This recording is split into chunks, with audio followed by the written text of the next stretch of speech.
Bonsoir et bienvenue dans Mimi numéro 34. C'est le magazine de l'insolite et des mondes invisibles. Bonsoir Natacha. Bonsoir Antoine, bonsoir à tous les amis. Aujourd'hui, nous avons une émission spéciale, Antoine. C'est ça pour ce numéro 34. Bien, tu as souhaité inviter un personnage qui est déjà venu sur notre chaîne. On en reparlera dans quelques minutes. Et j'ai trouvé que c'était une très très bonne idée de recevoir ce soir Jean-Marie Le Gall. Bonsoir Jean-Marie. Bonsoir Antoine, bonsoir Natacha. Bonsoir Jean-Marie. Donc du coup, on s'est dit avec Natacha, ben tiens, si pour une fois, on faisait une émission juste spéciale autour d'un invité, parce que bien les sujets que va traiter Jean-Marie, vous allez voir, sont assez nombreux. Donc on n'aura pas nos news habituelles, voilà, ça sera un petit hors-série sur les Mimi. Mais malgré tout, je voulais quand même faire deux petites annonces avant de commencer à explorer le sujet de ce soir avec Jean-Marie. Heu, un petit rappel et je vais partager le site. Alors tiens, oui, ça j'en profite juste pour faire une petite digression, Jean-Marie, ça c'est bien ton site à toi? Ton site web à Oui, toi? oui, oui, je me vois apparaître. Oui, oui, D'accord, c'est oui, c'est le c'est bien l'actif, hein? oui. Alors, c'est un site que je me permets de signaler. Comme vous le voyez, je ne suis plus en exercice professionnel depuis pratiquement un an, depuis le 1er mai 2024. Donc, je ne pratique plus mon exercice en tant que magnétiseur. D'accord. Donc là, je partage avec vous, comme d'habitude, de cœur à cœur et ne m'appelez pas pour éventuellement, ah, si, avoir des renseignements. Je donne toujours des renseignements, mais je ne prends plus de rendez-vous. OK. Bon, Je ça suis un c'est retraité. un retraité, un joyeux retraité. Alors donc oui, voilà, je voulais vous faire juste un petit rappel les amis, parce que, beh, ça y est là, on est rentré dans le mois de mai et qui dit le mois de mai dit le mois des festivals. La saison des festivals va commencer et pour rappel, on a donc, du 29 au 31 mai, le festival des rencontres de l'inconnu, donc organisé par, Violette et Christophe à Cajar. C'est la deuxième saison. On a fait une émission spéciale, avec, Jérôme, Violette et Christophe, sur ce festival. Je vous remettrai le lien dans la référence de la vidéo. Donc, il reste encore des places, hein. Pour rappel, c'est un festival qui est vraiment très, très riche et en termes de conférenciers et en termes d'animation. Donc, peut-être, Jean-Marie, tu vas reconnaître des gens à travers toute cette petite liste, que je fais défiler. Et donc voilà, ça se passe à la fin du mois de mai, du 29 au 31 mai. Pour avoir plus de renseignements, vous pouvez contacter directement Violette à travers la page de contact, ou alors ensuite vous avez la possibilité de l'appeler directement sur son téléphone. Donc voilà, ça c'était la première chose que je voulais vous signaler. Deuxième chose, sur ma chaîne secondaire, donc Tolkien Collection, j'ai lancé une petite vidéo pour soutenir donc mon ami Quentin qui lance sa campagne Ulule euh, autour de sa boutique The Store of the Ring, le Seigneur des Anneaux. Donc, pour acquérir voilà, des contributions extrêmement intéressantes par rapport à son site, là aussi, je vous mettrai les liens de la vidéo où j'explique tout ça. Voilà.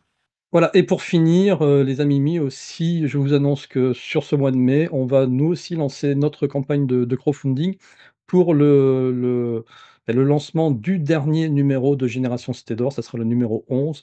Quand je dis le dernier, c'est-à-dire qu'après, il n'y aura pas de numéro 12. Voilà, c'est vraiment le dernier de cette série. On vous donnera beaucoup plus d'informations dans une émission spéciale. Déjà, la semaine dernière, on vous a présenté l'article de Joss, voilà, autour des pierres d'Ica qui étaient extrêmement intéressantes et vous avez été vraiment très, très nombreux à regarder cette émission et on vous en remercie, parce que là, on sentait que c'était vraiment des sujets qui vous intéressent et on vous en reparlera, courant mai, mais là aussi, on comptera sur vous pour participer à cette campagne Ulule sur, la Génération Cité d'Or numéro 11 et j'aurais mauvaise conscience de parler de Génération Cité d'Or numéro 11 sans parler du dernier Infinité. Ah, Ah ah! Hein, Natacha? Oui, Bon, d'accord, c'est pas le vrai. Moi, j'ai que la pub de derrière parce que l'autre côté, c'est plutôt ça. Mais bon, c'est la même maison d'édition. Voilà. Donc, mais il est sorti, il a dû sortir là, hein, le dernier numéro d'Infinité. je ne l'ai pas encore reçu, mais oui, oui, oui, il est en train de sortir au moment, en tout cas, où sortira cette vidéo, parce que nous, on enregistre un petit peu en avance. Samedi, il sera sorti. Et merci pour la petite publicité, parce qu'on travaille avec beaucoup de cœur aussi sur cette revue-là. Moi, je sais que je vais découvrir encore beaucoup, beaucoup de sujets. Et c'est de ce fait-là, parce que je travaille dans Infinité, que j'ai rencontré Jean-Marie. Et Jean-Marie, je vous le présente en quelques mots, mais il va se présenter un petit peu lui-même, il va préciser des choses.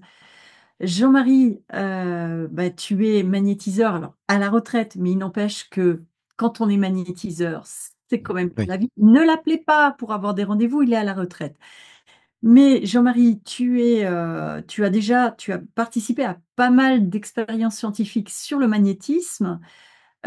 Tu as participé à des expériences pour le pouvoir de l'esprit sur la matière, dossier sur lequel d'ailleurs, je t'avais interviewé, parce que tu oui, fais ce qu'on appelle de la psychokinèse. La oui. psychokinèse, c'est de la torsion, par exemple, de barres de fer, de cuillère, Mhm. etc., par l'esprit. Alors là-dessus, je vous renvoie à l'émission qui est sur ma chaîne où j'avais interviewé avec mon frère Jean-Marie, du coup, avec mon frère, on avait interviewé Jean-Marie, mon frère s'appelle Erwan.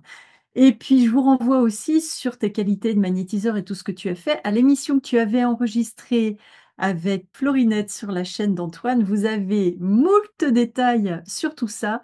Oui, Jean-Marie, moi, j'ai décidé de t'interviewer parce que la semaine dernière, figure-toi, tu ne le savais pas, mais avec Antoine, nous avons parlé de toi. J'ai parlé de, tu connais bien, Arrigo, avec Chapman, les amis qui connaissent, vous êtes déjà fébriles. Pour ceux qui ne connaissent pas, on va parler de tout ça, mais nous parlons aujourd'hui des médecins du ciel. Tu vas nous expliquer, je sais que dans ta pratique, tu as une pratique très particulière, pratique de magnétisme, qui est différente de la mienne. Je rappelle, je suis aussi magnétiseuse. Toi, tu vas avoir des odeurs d'éther, tu vas avoir des interventions, tu vas voir des gens qui sont là, tu vas avoir des instruments. Bref, là, on rentre dans un monde quasiment magique, celui qu'on ne connaît pas, c'est un mystère. Peux-tu nous parler un petit peu de ça? Déjà de ta part médiumnité, où tu vas contacter ton grand-père. Raconte-nous un oui. petit peu ça, Jean-Marie. Alors, on va essayer de faire synthétique parce que c'est très long et très complexe. Je dirais que je vais replanter un peu le décor. D'abord, je voulais vous remercier tous les deux de me donner la parole ce soir. Et c'est très sympathique. Je voulais dire en préambule pour les gens qui nous écoutent, euh, c'est un partage de cœur. Euh, je n'ai aucune vérité définitive à vous donner. Je pense qu'il faut garder dans ce domaine-là beaucoup de prudence, d'humilité et de discernement. Donc, je vais vous faire part d'une expérience que j'ai vécue personnellement et vous en prendrez ce que vous voulez, vous ferez le tri. Donc, je suis né dans un milieu, entre guillemets, catholique pratiquant, pas extrémiste. Je n'ai pas baigné dans une culture où on me parlait, même déjà à la prime enfance, de médiumnité, des choses comme ça. Je ne connaissais absolument rien et je n'étais pas identifié à des phénomènes paranormaux. On connaissait absolument rien avec mes parents. Je pense que c'est important de le préciser. Et donc, vers l'âge de 6 7 ans, euh, vraiment de la prime enfance, une nuit, je dirais que ma vie a pratiquement basculé à ce moment-là, parce qu'effectivement, en me couchant dans la même chambre que de mon frère, on peut penser au départ, nous avions 9 ans de différence, que celui-ci me faisait enfin des cachotteries, de, de faire quelque chose que je ne voyais pas, et on se couche, et en plein milieu de la nuit, je suis réveillé et je constate que derrière mon lit, au mur, il y a comme s'il devenait subitement éclairé, ce mur, et sortant de ce mur, je dis bien sortant de ce mur, comme Ah, c'est toujours difficile, Natacha, comme si ça se matérialisait un peu comme un hologramme. J'essaie de trouver des mots techniques qui s'adaptent maintenant, comme une matérialisation de bas en haut d'une forme humanoïde lumineuse, très intense, très lumineuse, très claire, qui, au fur et à mesure qu'il se densifie, prend la forme d'un visage, d'un nez, d'une tête, pratiquement d'un buste complet, et qui vient vers moi et même se pencher vers moi. Ma première réaction, c'est au secours, c'est mettre le drap sur la tête et ou éventuellement me précipiter dans la chambre de mes parents en disant j'ai du monde dans la chambre et il y a du monde qui sort du mur. Ouais, mais tu es jeune, à l'époque, tu as 6-7 ans, donc effectivement, tu es confronté à ça pour la première fois et ça va changer ta vie. Et la réaction, c'est papa, maman qui viennent voir, qui me disent ton frère t'as fait une surprise ou il dormait paisiblement, donc on s'aperçoit que c'est pas lui. T'as fait un mauvais rêve, c'est rien. T'as fait un cauchemar et j'essaie de me rendormir et les personnages réapparaissent à nouveau. Euh, donc c'est assez troublant. Je ne dis rien, je garde ça pour moi. Pour remettre dans le contexte, Jean-Marie, donc toi, tu es né en 59, hein, 59. J'ai eu c'est hier ça? 66 bougies. Eh bien, bravo, toutes mes félicitations. Et donc, ce 6-7 ans, donc ça nous amène à du 1966. Donc Oui. 1966, pour remettre dans le contexte des Amimi un peu plus jeunes que nous, il y a pas toute cette, culture pop qu'on a aujourd'hui, sur les apparitions, les abductions, voilà, ce genre de manifestations. Donc, c'est pas quelque chose, que tu as pu, toi, à l'époque, imaginer dans ta tête parce que tu l'avais, vu, à la télé ou parce que, voilà, c'était Oui. vraiment quelque chose de Oui, mes parents n'avaient à l'époque même pas la télé. bah oui, Bah oui, bah oui. 66. Et puis à la télé, c'était au pire Bonne nuit les petits, hein, Nicolas et Oui, ah bah Pimprenel. par contre, Pimprenel, Nicolas Pimprenel, Nounours, là oui. C'est ça, oui.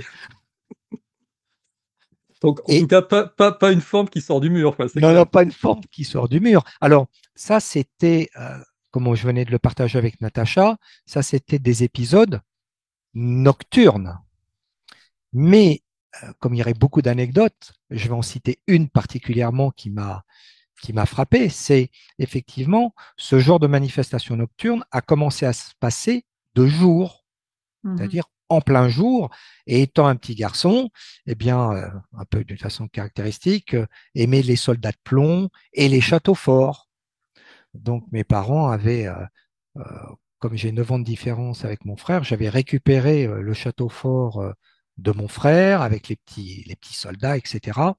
Et donc dans la chambre que je partageais donc avec mon frère, un matin, je joue au château fort. Donc rien de paranormal à ce niveau-là, sauf qu'à un moment donné, comme je te disais Antoine, en plein jour, je vois sortant la même façon du mur, enfin c'est la perception que j'ai, hein, sortant du mur, et au milieu de la pièce, une nouvelle forme humanoïde commence à se manifester, mais simplement le haut du corps, le buste, hein, à la tête, je dirais jusqu'au plexus, et je vois un personnage qui me regarde, souriant, bienveillant, euh, et qui me parle dans ma tête. Enfin, j'entends euh, une voix qui me parle dans ma tête et qui me dit n'aie pas peur, Jean-Marie, je te connais depuis longtemps, ça me fait plaisir de te voir. euh, voilà, je viens te voir jouer et voilà, je viens. Alors, bonjour monsieur, qui me sourit et je le vois spectateur et je trouve ça sympa. Donc, ça s'est manifesté 4 ou 5 matins et la dernière manifestation de cet individu, il me dit, maintenant, je continuerai à veiller sur toi, sympa. Et me dit, d'autant plus que j'ai habité pas très loin de chez toi. Ce détail, vous verrez, a de l'importance. J'ai habité pas très loin de chez toi. Il me fait un coucou de la main et ce personnage énigmatique disparaît.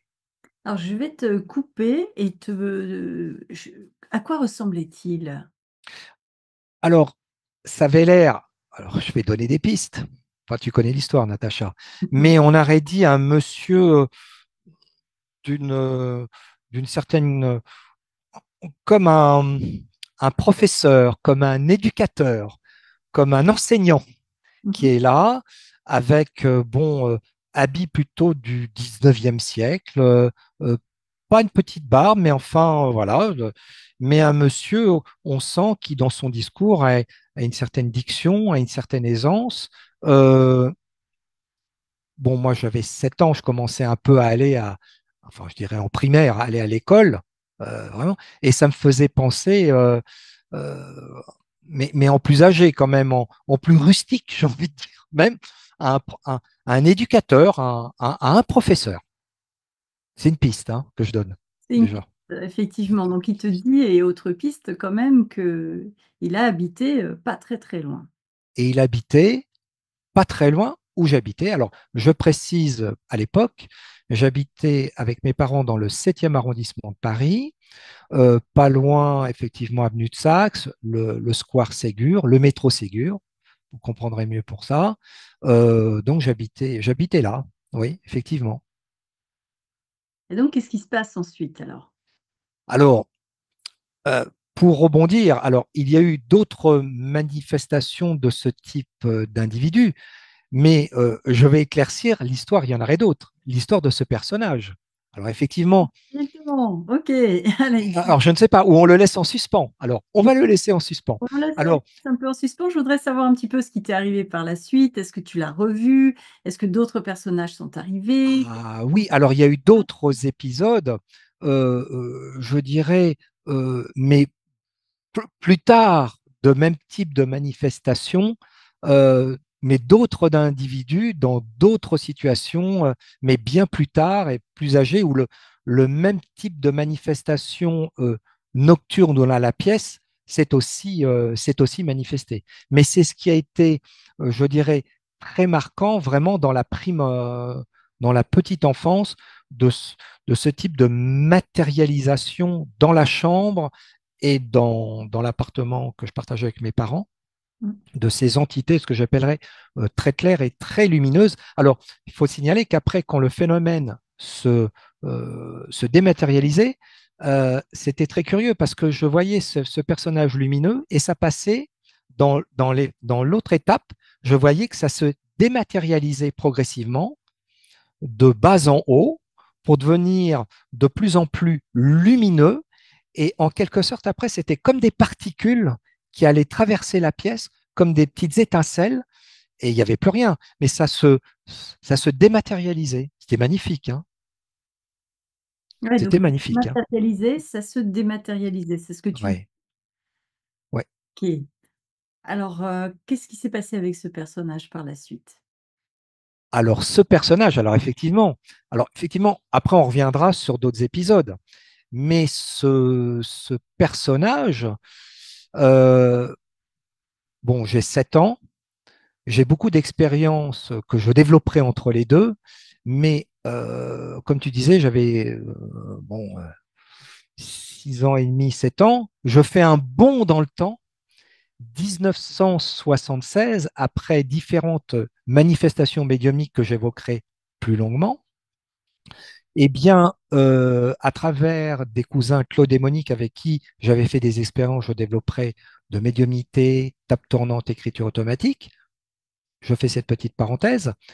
Un jour, lors d'une discussion où nous nous retrouvons lors d'une soirée ensemble, on vient évoquer effectivement le phénomène des tables d'écriture automatique, d'une philosophie, je dis bien d'une philosophie qui s'appelle le spiritisme, qui a été codifiée par un personnage.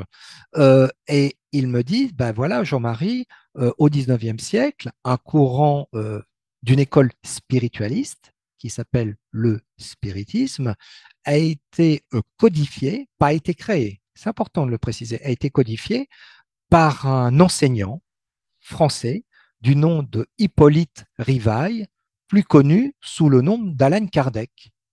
Ah bon? Et il a écrit un certain nombre d'ouvrages, dont deux ouvrages clés, qu'on trouve même en livre de poche maintenant, qui s'appelle Le Livre des Esprits, qui est en quelque sorte, à travers des séances de table et différents médiums qu'il a pu contacter en posant un certain nombre de questions ciblées. Il a obtenu des réponses par ces médiums, et ça a donné la naissance à ce livre des esprits, l'aspect philosophique, et un livre plus technique qui est le livre des médiums. Je dis OK.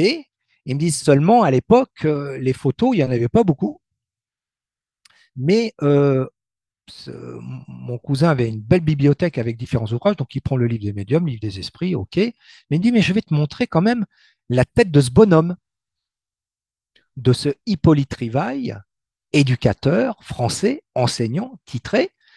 J'ai quelques rares photos de cet éducateur qui s'appelait Alan Kardec. Et là, Antoine, Natacha, le choc. Le personnage qu'il me montre en photo, c'était cet homme que j'avais vu à l'âge de 7 ans se matérialiser dans ma chambre. Et la cerise sur le gâteau, ils me disent, mais tu sais, Jean-Marie, pour l'histoire, il a habité à côté de chez toi. Ah, ben, elle me dit, oui, j'habitais donc avec mes parents rue Léon Vaudoyer, dans le 7e arrondissement. Et au bout de la rue de Léon Vaudoyer, il y a un square qui s'appelle le square Saxe et la villa Ségur. Oui, eh bien, à 800 mètres de chez toi, à la villa Ségur, vivait Alan Kardec. Eh oui, et là, tu as fait une belle introduction au sujet dont on parle aujourd'hui, dont là, on va faire un nouveau bond dans le temps, si tu veux bien. Ensemble, tu vas nous expliquer ce qui s'est passé durant l'une de tes séances de magnétisme. Mais alors pour ça, tu vas nous parler de ton grand-père. Oui, donc les années passent. Là aussi, on fait un bond dans le temps. Hein. On fait un bond dans le temps. Mon grand-père était militaire de carrière. Euh, Dès que je suis né, parce que je suis né prématuré, ça a été un peu compliqué. euh, il m'a pris sous son aile, au sens propre comme au sens figuré. Et j'ai toujours une relation très fusionnelle, parce que dès que j'étais petit, euh, puisque mes grands-parents habitaient dans la rue Albert de Lapparent, qui était une rue parallèle à la rue Léon Vaudoyer, j'étais toujours fourré chez eux. J'allais effectivement voir mon grand-père, bon, qui était plus dans l'exercice de ses fonctions en tant que médecin militaire, mais dans son bureau, il y avait un stéthoscope, il y avait des plantes médicinales, il y avait des huiles essentielles. Alors je lui piquais son stéthoscope, puis je le mettais. Alors il m'avait fait découvrir un stéthoscope. Je le mettais autour et il m'a fait découvrir le battement de mon cœur. Extraordinaire. Mais alors, tout le monde à la maison, je le prenais, je jouais au petit médecin, toi déjà à l'époque, et j'allais voir mes parents. Quand les gens arrivaient, ouais, je veux écouter votre cœur. Je prenais mon nounours. Bon, c'était plus délicat. Là, il se passait pas grand-chose. Mais voilà. Donc, et puis, comme il avait des tubes à essai, je jouais le professeur un peu tournesol. Je faisais des mélanges dans la baignoire, ce qui fait que de temps en temps, je mettais des produits que ça explosait un peu dans la salle de bain. Tu vois, voilà. Mais mon grand-père était toujours très prévenant. Il me montrait des bouquins sur les plantes. Donc, j'ai vécu vraiment, il m'a fait découvrir vraiment les plantes, les médecines douces et tout ça déjà avant l'heure. Mmh. Et il y avait une très grosse fusion affective avec ce grand-père qui veillait dès ma petite enfance, même à la vie intra-utérine de ma maman. Et donc, bah, cet homme prend de l'âge et vers ses 78 ans, 80 ans, malheureusement, bah, mes parents sont obligés de le mettre dans une maison de retraite militaire et nous allions avec mes parents le voir régulièrement en région parisienne. Et quelques mois avant son décès, on va le voir et il me fait une confidence. Il me dit, je t'aime beaucoup, Jean-Marie, je veillerai sur toi. d'accord? Un grand-père qui n'aime pas son petit-fils. Je vais bientôt m'en aller et il a un sourire aux lèvres et il me dit, et de l'autre côté du miroir, avec les médecins du ciel, je viendrai te voir et tu feras, et il me dit pas quoi, il me regarde, il s'arrête et tu feras. Il dit, c'est un peu trop tôt. Je reste dubitatif et il me dit, je ne te laisserai pas tomber avec les médecins du ciel. Et là, la première réaction, Natacha, 79 ans, 80 ans, première action, waouh, Alzheimer, le grand-père. Mmh.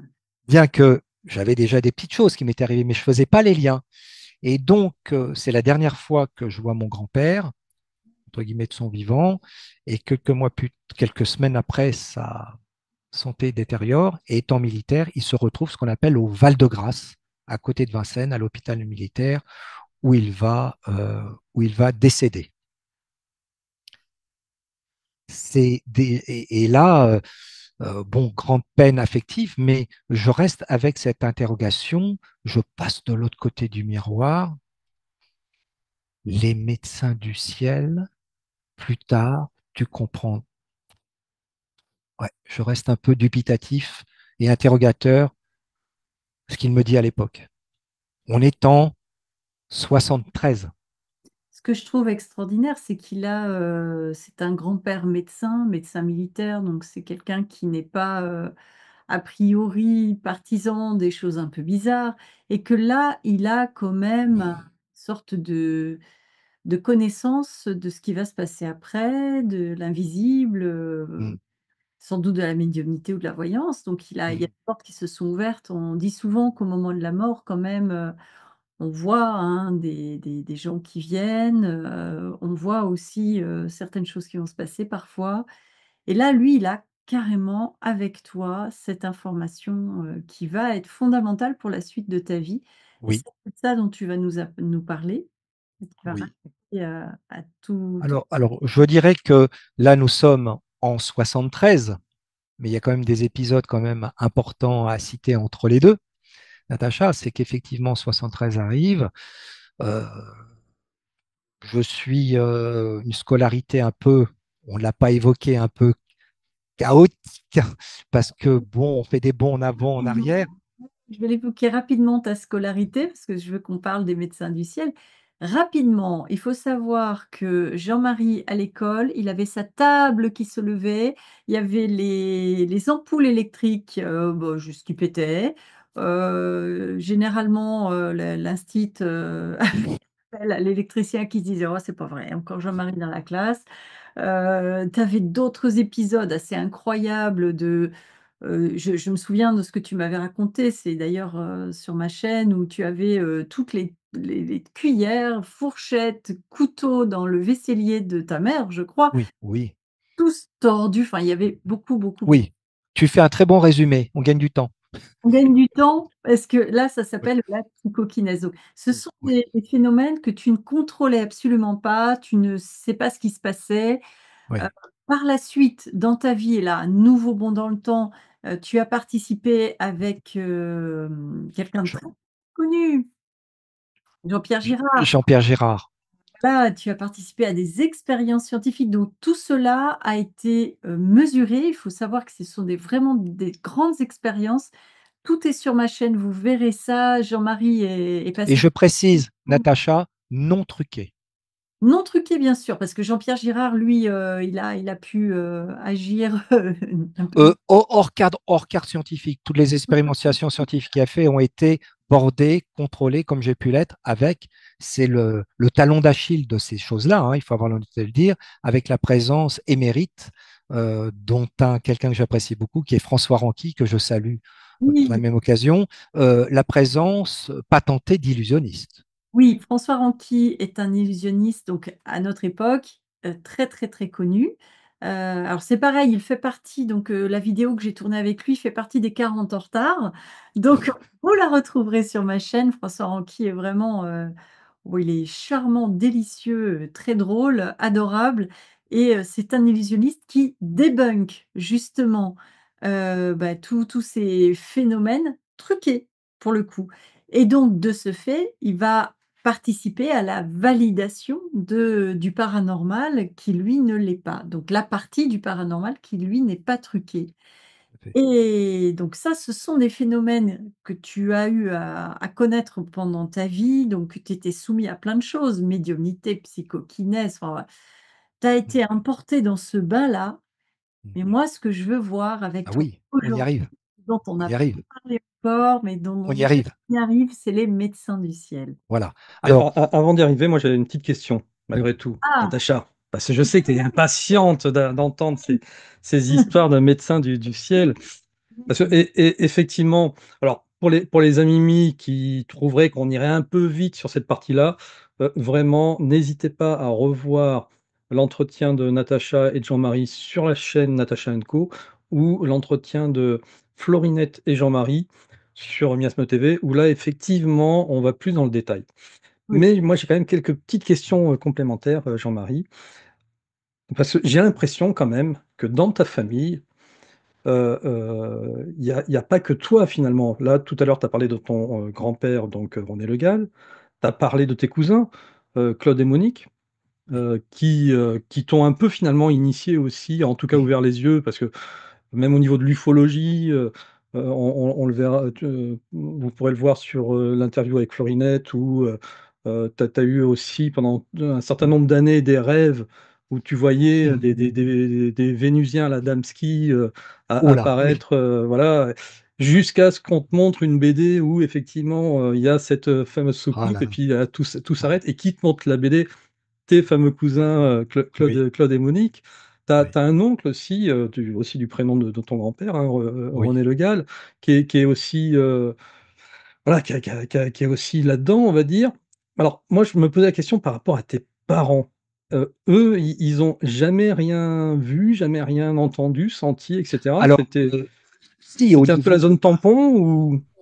alors indirectement, sans revenir à nouveau une nouvelle fois complètement en arrière, comme dirait Natacha, au niveau du côté maternel, euh, ma maman m'avait signalé que, donc pas ma grand-mère, mais mon arrière-grand-mère maternelle, ma mère m'avait raconté cette anecdote quand elle avait 18 ans, elle était avec sa mère et sa maman, donc à mon arrière-grand-mère, subitement, ma grand-mère maternelle dit: «Oh, ma mère se meurt», parlant de sa mère, donc mon arrière-grand-mère.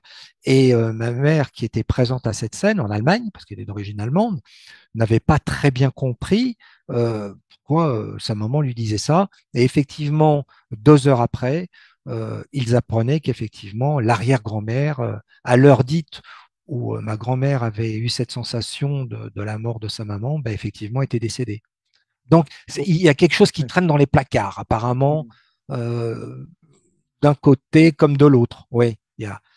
Mais par contre, ce qui était important, Antoine, c'est que dans vraiment ma petite enfance, prime enfance, jusqu'à effectivement ces années, des années 75, j'ai fait, bon, comme je disais, dans un milieu catholique, pas extrémiste, hein, pratiquant, j'ai fait ma première communion, j'ai suivi un cursus d'école assez classique, mais on n'évoquait pas ces sujets-là, pas du tout. Non, c'est clair, c'est clair. Et Voilà. comme beaucoup de familles à cette époque, hein, Oui. c'était un peu la norme, effectivement. Mais non, non, c'était des sujets qu'on n'évoquait pas. Et il fallait vraiment s'intéresser en sortant un peu des clous pour pouvoir effectivement tomber sur tous ces sujets, que ce soit les sujets spirites, etc. Tiens, d'ailleurs, je voulais te montrer une photo. Parce que du coup, pendant que tu discutais, ça m'a remémoré une photo que j'avais prise. Allez, je vous la montre vite fait. Et puis après, on repasse au sujet. Qu'attend Natacha? Ah, oui. Naître, mourir, renaître. Ah oui, alors celle-là, je la connais en long, en large et en travers, hein. Mhm. C'est C'est de nous celle. dire où est-ce qu'on est là. Alors, elle est située. Alors là, on voit le buste, effectivement, du codificateur de la philosophie spirit Alan Kardec, dont vous retrouvez dans l'intégralité, j'ai envie de dire, le buste, mais tout ce que l'on voit autour, le buste d'Alan Kardec se trouve au Père-Lachaise, à Paris. 44e division allait numéro 2, si je me souviens bien, et fleurit régulièrement parce que cette tombe a la caractéristique d'être un dolmen, Hmm. avec une phrase qu'on ne voit pas à la présent, mais avec cette fameuse phrase naître, mourir, renaître et progresser, selon l'approche spiritualiste. Alors, sur la photo, je tiens aussi à préciser quelque chose. On voit non pas un ectoplasme, mais on voit le bras d'une dame, une jeune femme peut-être, qui touche le buste d'Alan Kardec. Et je pense que c'est important de dire cette chose à ce niveau-là, c'est que comme on évoque souvent avec Natacha la philosophie spirit, on raconte tout et n'importe quoi. Du reste, on aura l'occasion un jour d'en reparler, hein, Natacha, je crois. Ah oui. Et effectivement, ce qui n'a absolument rien à voir avec la philosophie spirit, c'est que comme dans toute chose, il peut y avoir des dérives. Je ne parle pas de dérives sectaires, je parle un peu de style adoration, comme dans tout, de culte rendu. Et beaucoup de gens avaient l'habitude, du reste, l'Union Spirit française et francophone a mis du reste, si un certain nombre de personnes vont à Père-Lachaise, un petit panneau expliquant derrière le dolmen, ce qu'est la philosophie spirit, qui n'a rien du tout de fétichisme ou quoi que ce soit, mais comme vous pouvez voir, le buste d'Alan Kardec brille bien et est très lustré. Pourquoi? Parce que régulièrement les gens, mais c'est tout à fait aussi respectueux, hein, mais on viennent, beaucoup de personnes viennent au Père-Lachaise, hormis d'amener des fleurs, tombe qui est fleurie 365 jours par an. C'est une tombe indépendamment qui est magnifique et qui est tout le temps fleurie, mais viennent effectivement systématiquement poser une main ou poser deux mains sur le buste d'Alain Kardec en lui faisant une prière ou en faisant une demande de nature spirituelle. Je tiens à dire que cela n'a rien à voir avec la philosophie spirit. Mais Mhm. l'image est jolie. Ouais, et alors, ce qui est très drôle, c'est ce que tu as dit. Ce n'est pas un ectoplasme, c'est une main. Euh, Ce qu'il faut savoir, il y a un petit contexte sur cette photo. C'est donc, j'étais avec Egon Kragel à ce cimetière. Il devait y avoir aussi Margré et puis une autre personne dont j'ai plus le nom en tête pour le moment. Euh, Au moment où on arrive effectivement sur cette tombe dolmen, il y avait personne. Il n'y avait personne, il n'y avait que nous trois. Je prends la photo et comme c'est un appareil numérique, je regarde la photo et là, je vois ce bras sur la photo, alors que je ne voyais personne dans mon champ de visuel. Donc je pense qu'effectivement la personne devait être cachée par la paroi, mais ça faisait ça nous a mis dans une ambiance assez particulière parce que ça faisait vraiment le bras qui Oui, sort de nulle part, tu vois, le bras oui, ectoplasmique. Voilà. oui, oui, Donc c'est pour ça que c'est drôle que tu aies fait cette réflexion.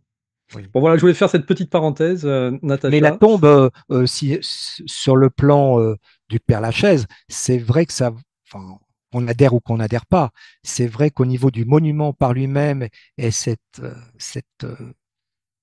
voilà, cette tombe, entre guillemets, assez inhabituelle sous forme de dolmen, avec cette phrase naître, mourir, renaître et progresser, c'est vrai, elle est régulièrement entretenue et c'est une des tombes du Père-Lachaise qui est toute l'année fleurie, essentiellement par des spirites ou autres qui viennent demander une demande. Ouais.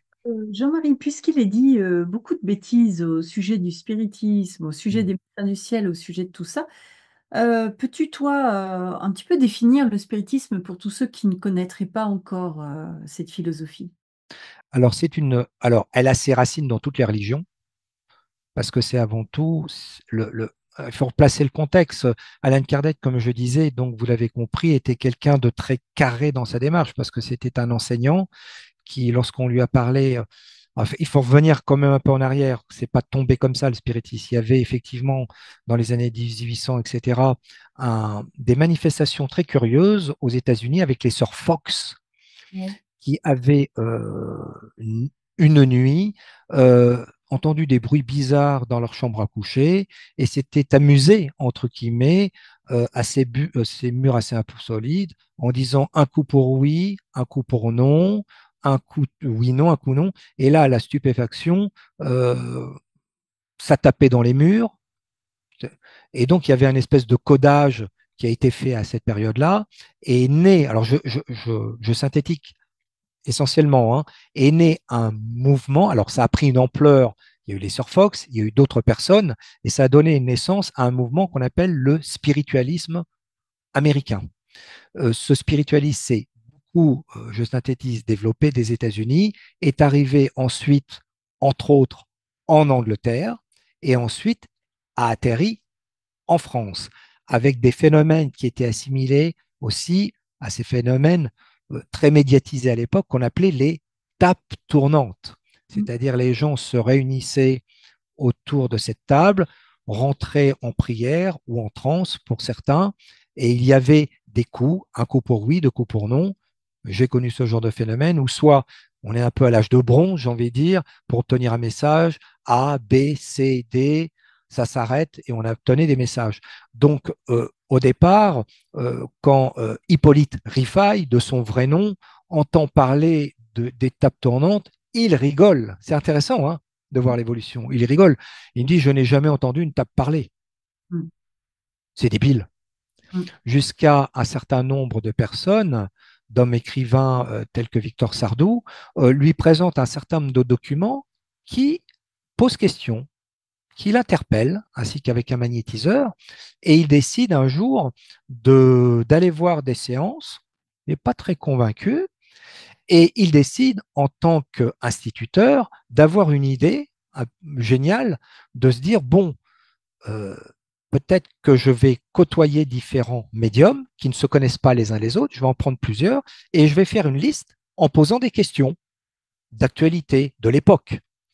Et donc, il va voir effectivement ces différents médiums en posant ces différentes questions, des médiums différents les uns les autres, et ça va, pour faire court, donner naissance à un premier livre. C'est pour ça que Alan Kardec n'est pas le créateur, mais le codificateur, simplement de cette philosophie. Donc, c'est des questions qui sont adressées au monde spirituel, et le monde spirituel donne un certain nombre de réponses que Hippolyte Rivail, Alan Kardec, qui est révélé pourquoi ce nom-là, ayant vécu dans une ancienne vie antérieure en tant que druide, qui était revenu sur Terre, donc prend ce pseudonyme au départ pour pas avoir de problème avec l'éducation nationale de l'époque.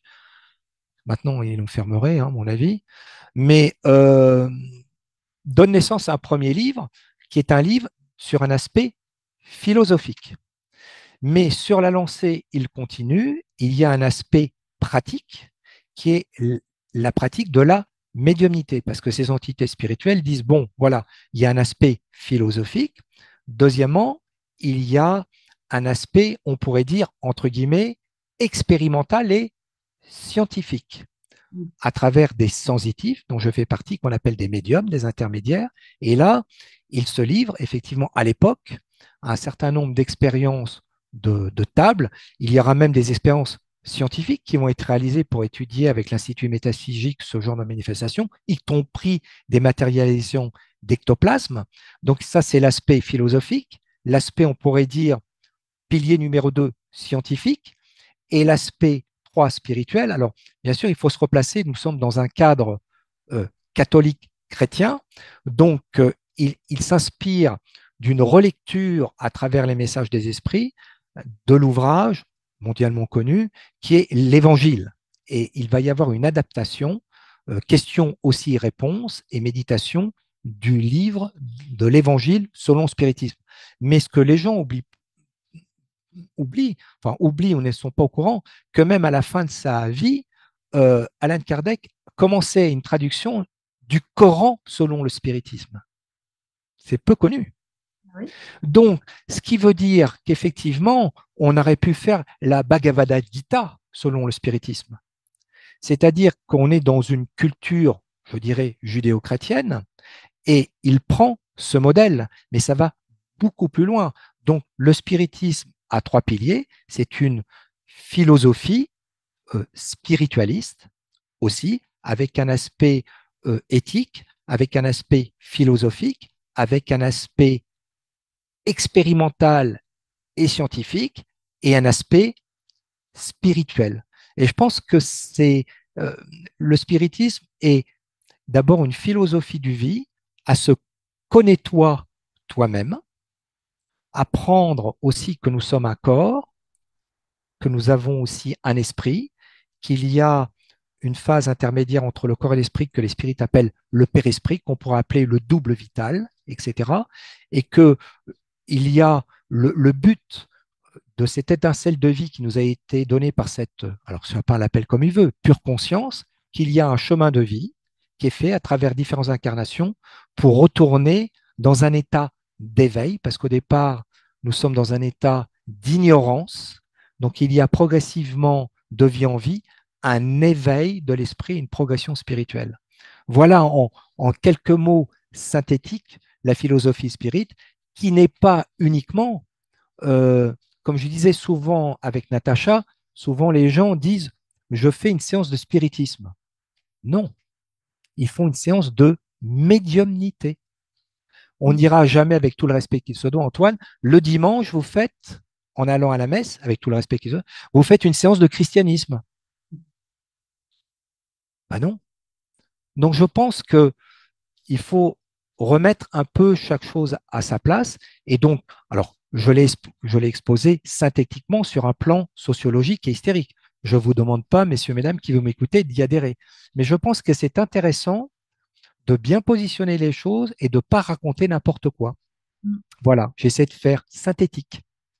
Et donc ce personnage, Alan Kardec, tu quand même, alors moi j'ai cru au départ qu'il était breton, hein, qu'il était de chez moi, parce que c'est toi qui m'as parlé de son histoire passée, donc de sa vie antérieure en tant que druide et là je me suis dit: «Tiens, il est un petit peu plus intéressant que je n'imaginais». Parce que ce personnage t'est apparu, à toi, il est venu te voir, il te connaît depuis longtemps, donc là, moi, je rebondis peut-être sur des vies antérieures, je ne sais pas. Est-ce qu'il t'a dit quelque chose? Alan Kardec. Ouais. Après, je l'ai vu 2 ou 3 fois se manifester avec les médecins du ciel. Ah oui, alors, raconte-nous un peu les médecins du ciel, de quoi Alors, je rentre dans le sujet. on Je parle? rentre dans le sujet. Mais juste, vous allez me dire, mais vraiment, il fait du suspense. Mais oui, mais c'est important. Euh, pour arriver à ça, il y a la eu médiumnité, il y a eu de la télé, il y a eu de la radio, il y a eu des expériences entre guillemets aussi de magnétisme en milieu universitaire. Je passe. Comme tu as dit, Antoine, il y a plein de choses. Et effectivement, ne pouvant pas devenir médecin, dans les années 80-85, j'ai suivi sur 5 ans une formation de naturopathe dans une école qui existait à l'époque, de l'école de M. Marchesseau.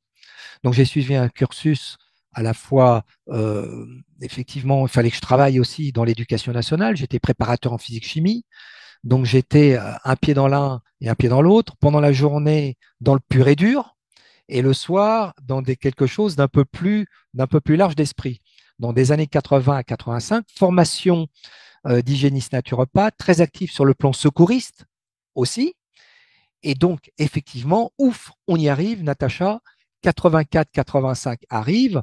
Je termine ma formation de naturopathe en tant qu'hygiéniste, hein, donc je ne suis pas un médecin. Je donne plutôt des clés pour essayer de se prendre en main au niveau de sa santé.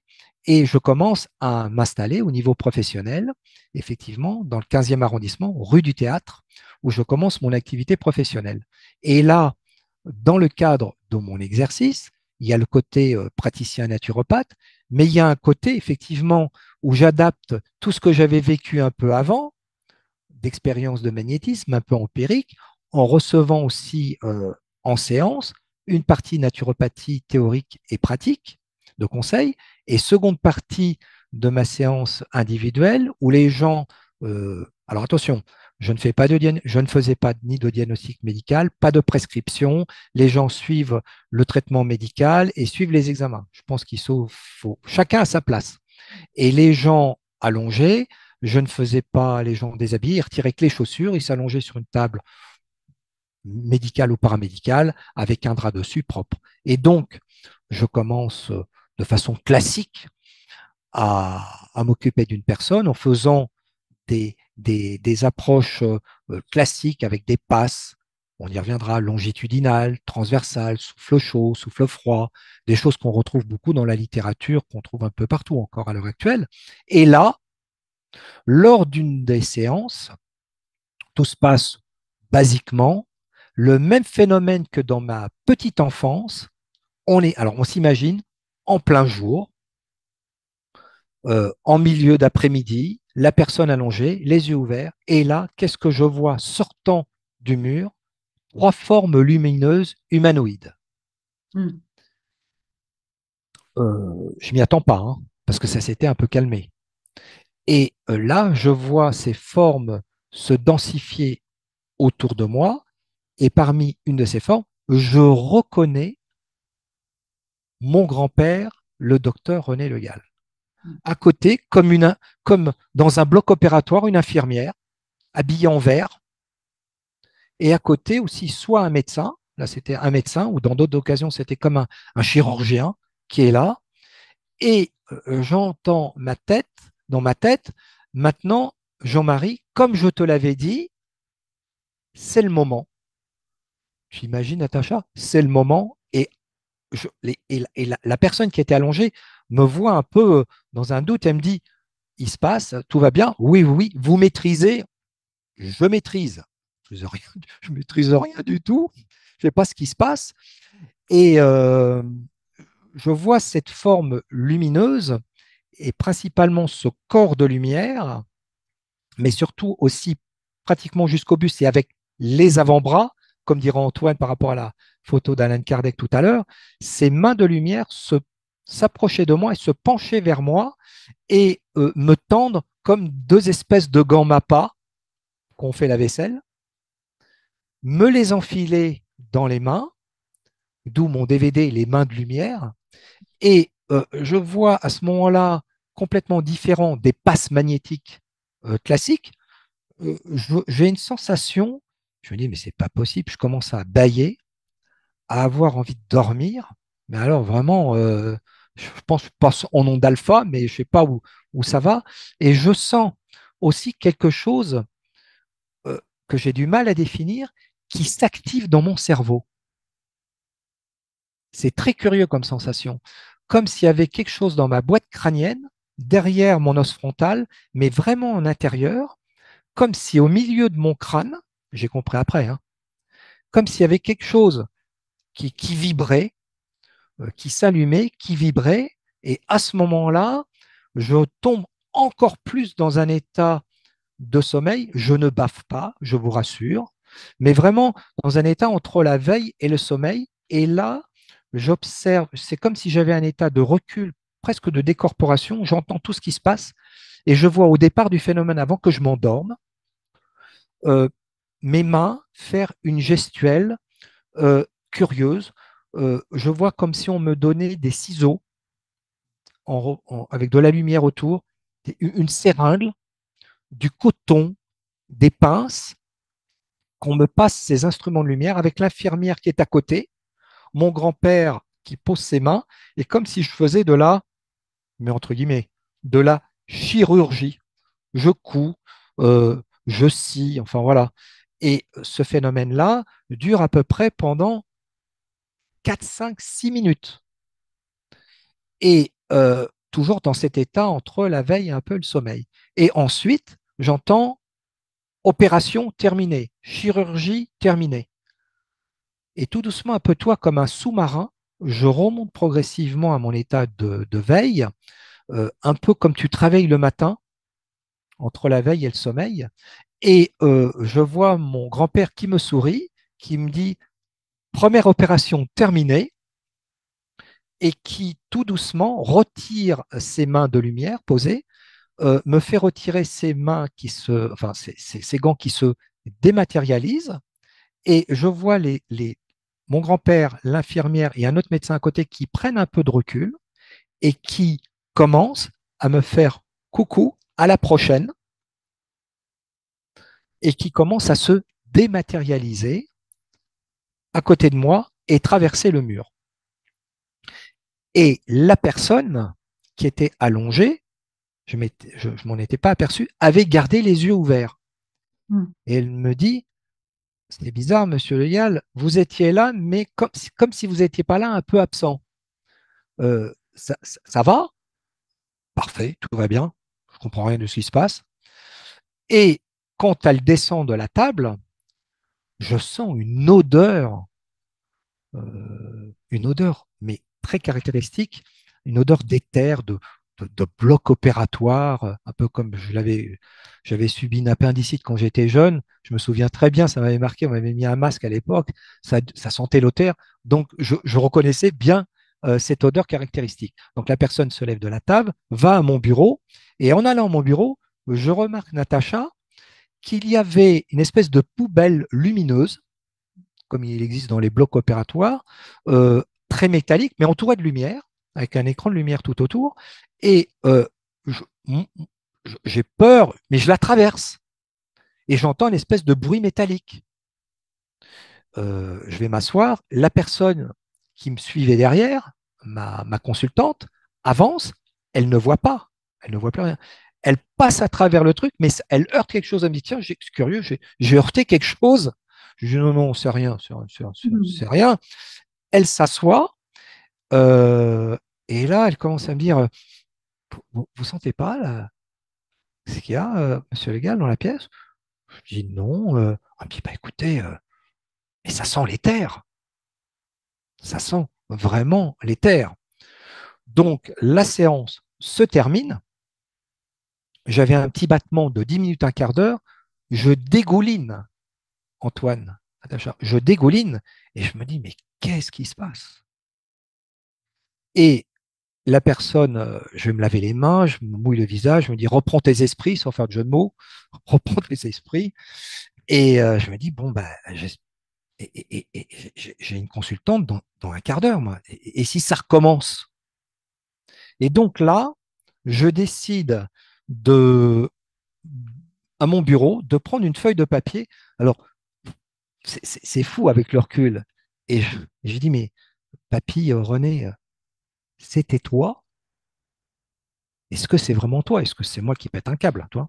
Et là, je lui demande, je lui dis, écoute, donne-moi un détail qui me montre vraiment que c'est toi.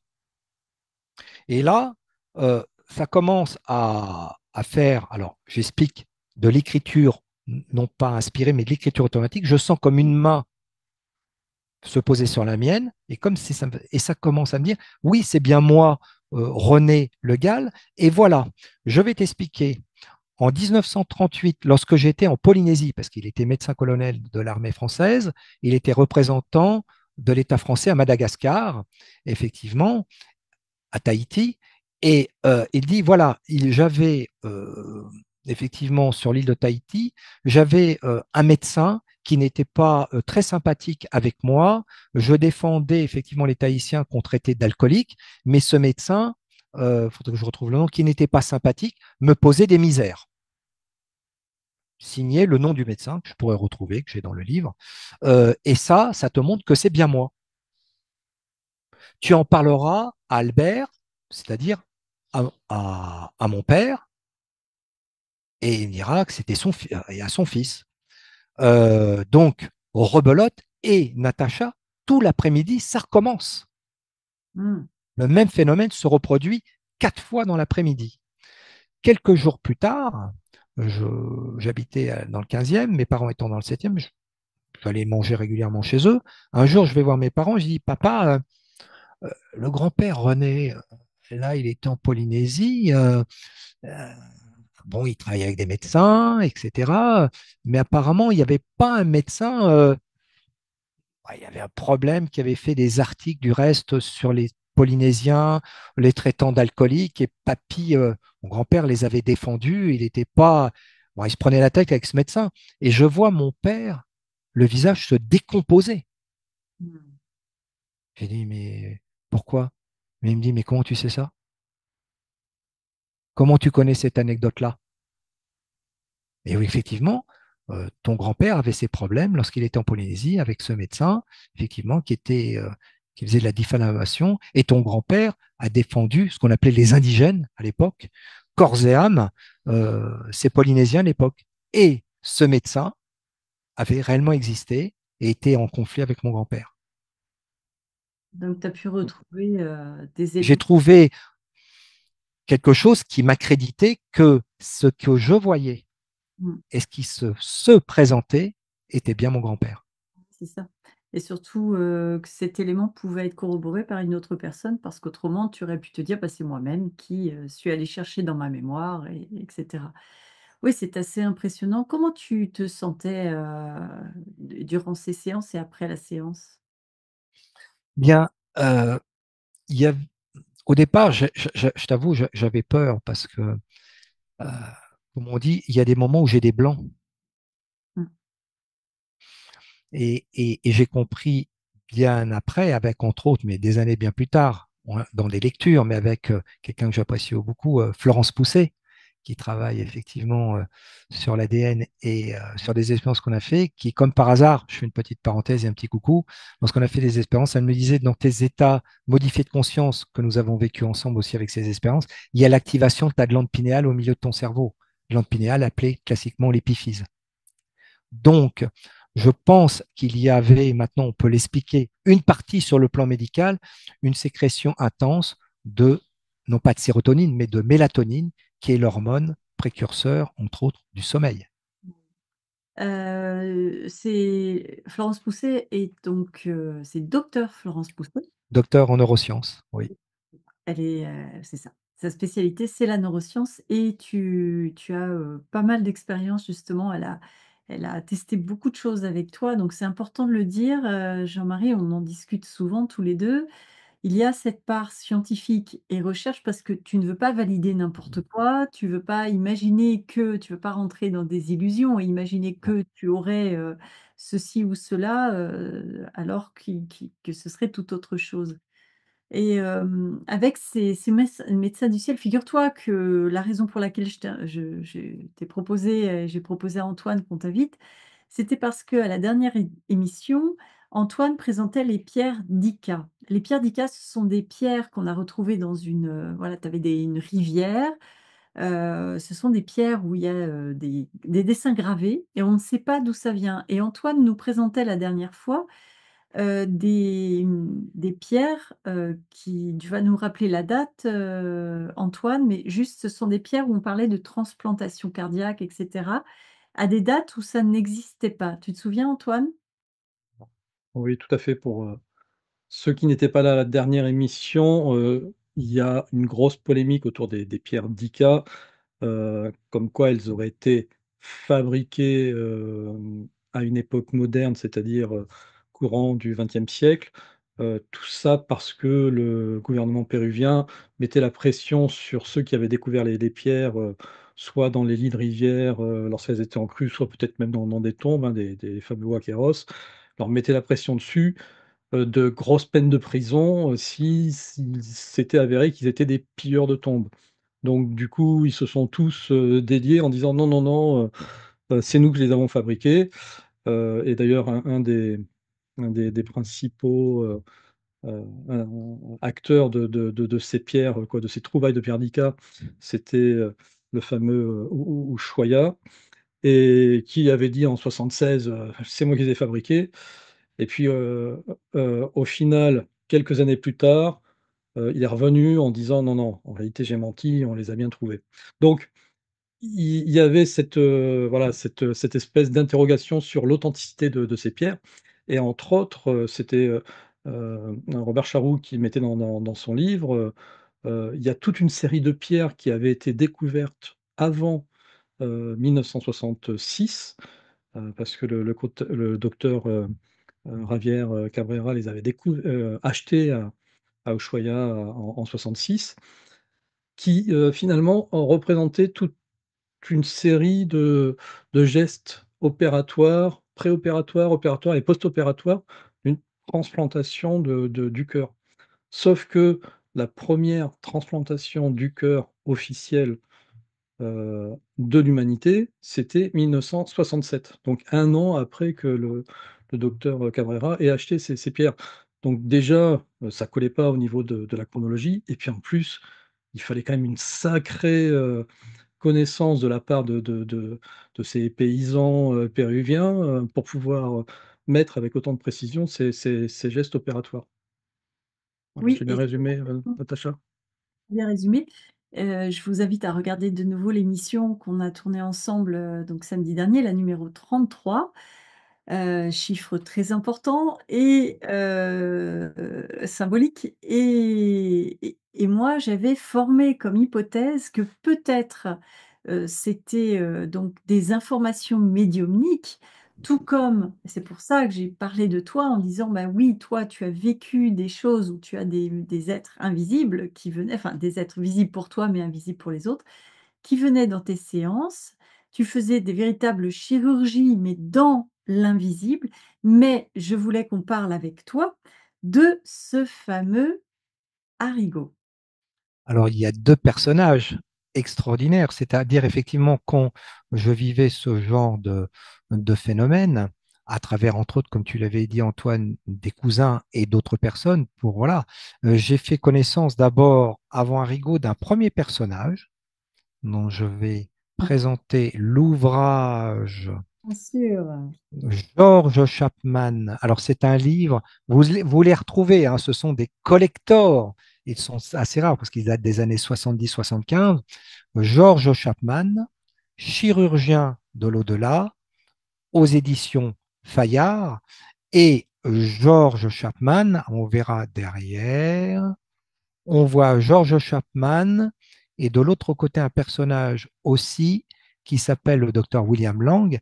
Et George Chapman est au départ un simple pompier. Il se marie. C'est un ancien pilote de l'air, l'armée de l'air. Et il y a une tragédie terrible. Il perd une petite fille, qui est une tragédie.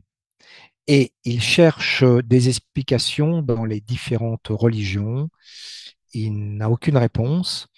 Un jour, un peu comme un jeu au départ, il, on est en Angleterre, hein, donc on nous parlait au départ du spiritisme anglo-américain et en Angleterre, il entend parler de tables, d'écriture automatique et avec certains de ses amis et il se prête un peu à un jeu au départ où après certaines entités, pour faire simple, se présentent par la table ou par l'écriture jusqu'à un moment donné comme s'il avait été, lui, à son tour préparé, un médecin se présente comme étant le docteur William Lang, médecin ophtalmologiste, mort en 1936, et qui dit, voilà, avec les médecins du ciel,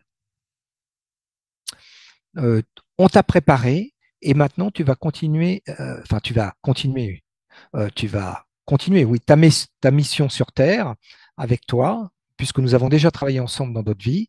Et effectivement, George Chapman a reçu, effectivement, par l'intermédiaire du docteur Lang, alors il y a une petite illustration qui ressemble un peu à ce que je fais, et c'est un peu comme ça que ça se passe, Mmh. quand ça se matérialise, pour Mmh. donner un ordre d'idée. Et donc, va travailler un certain nombre d'années. Alors là, c'est aussi extraordinaire, faut que je le raconte.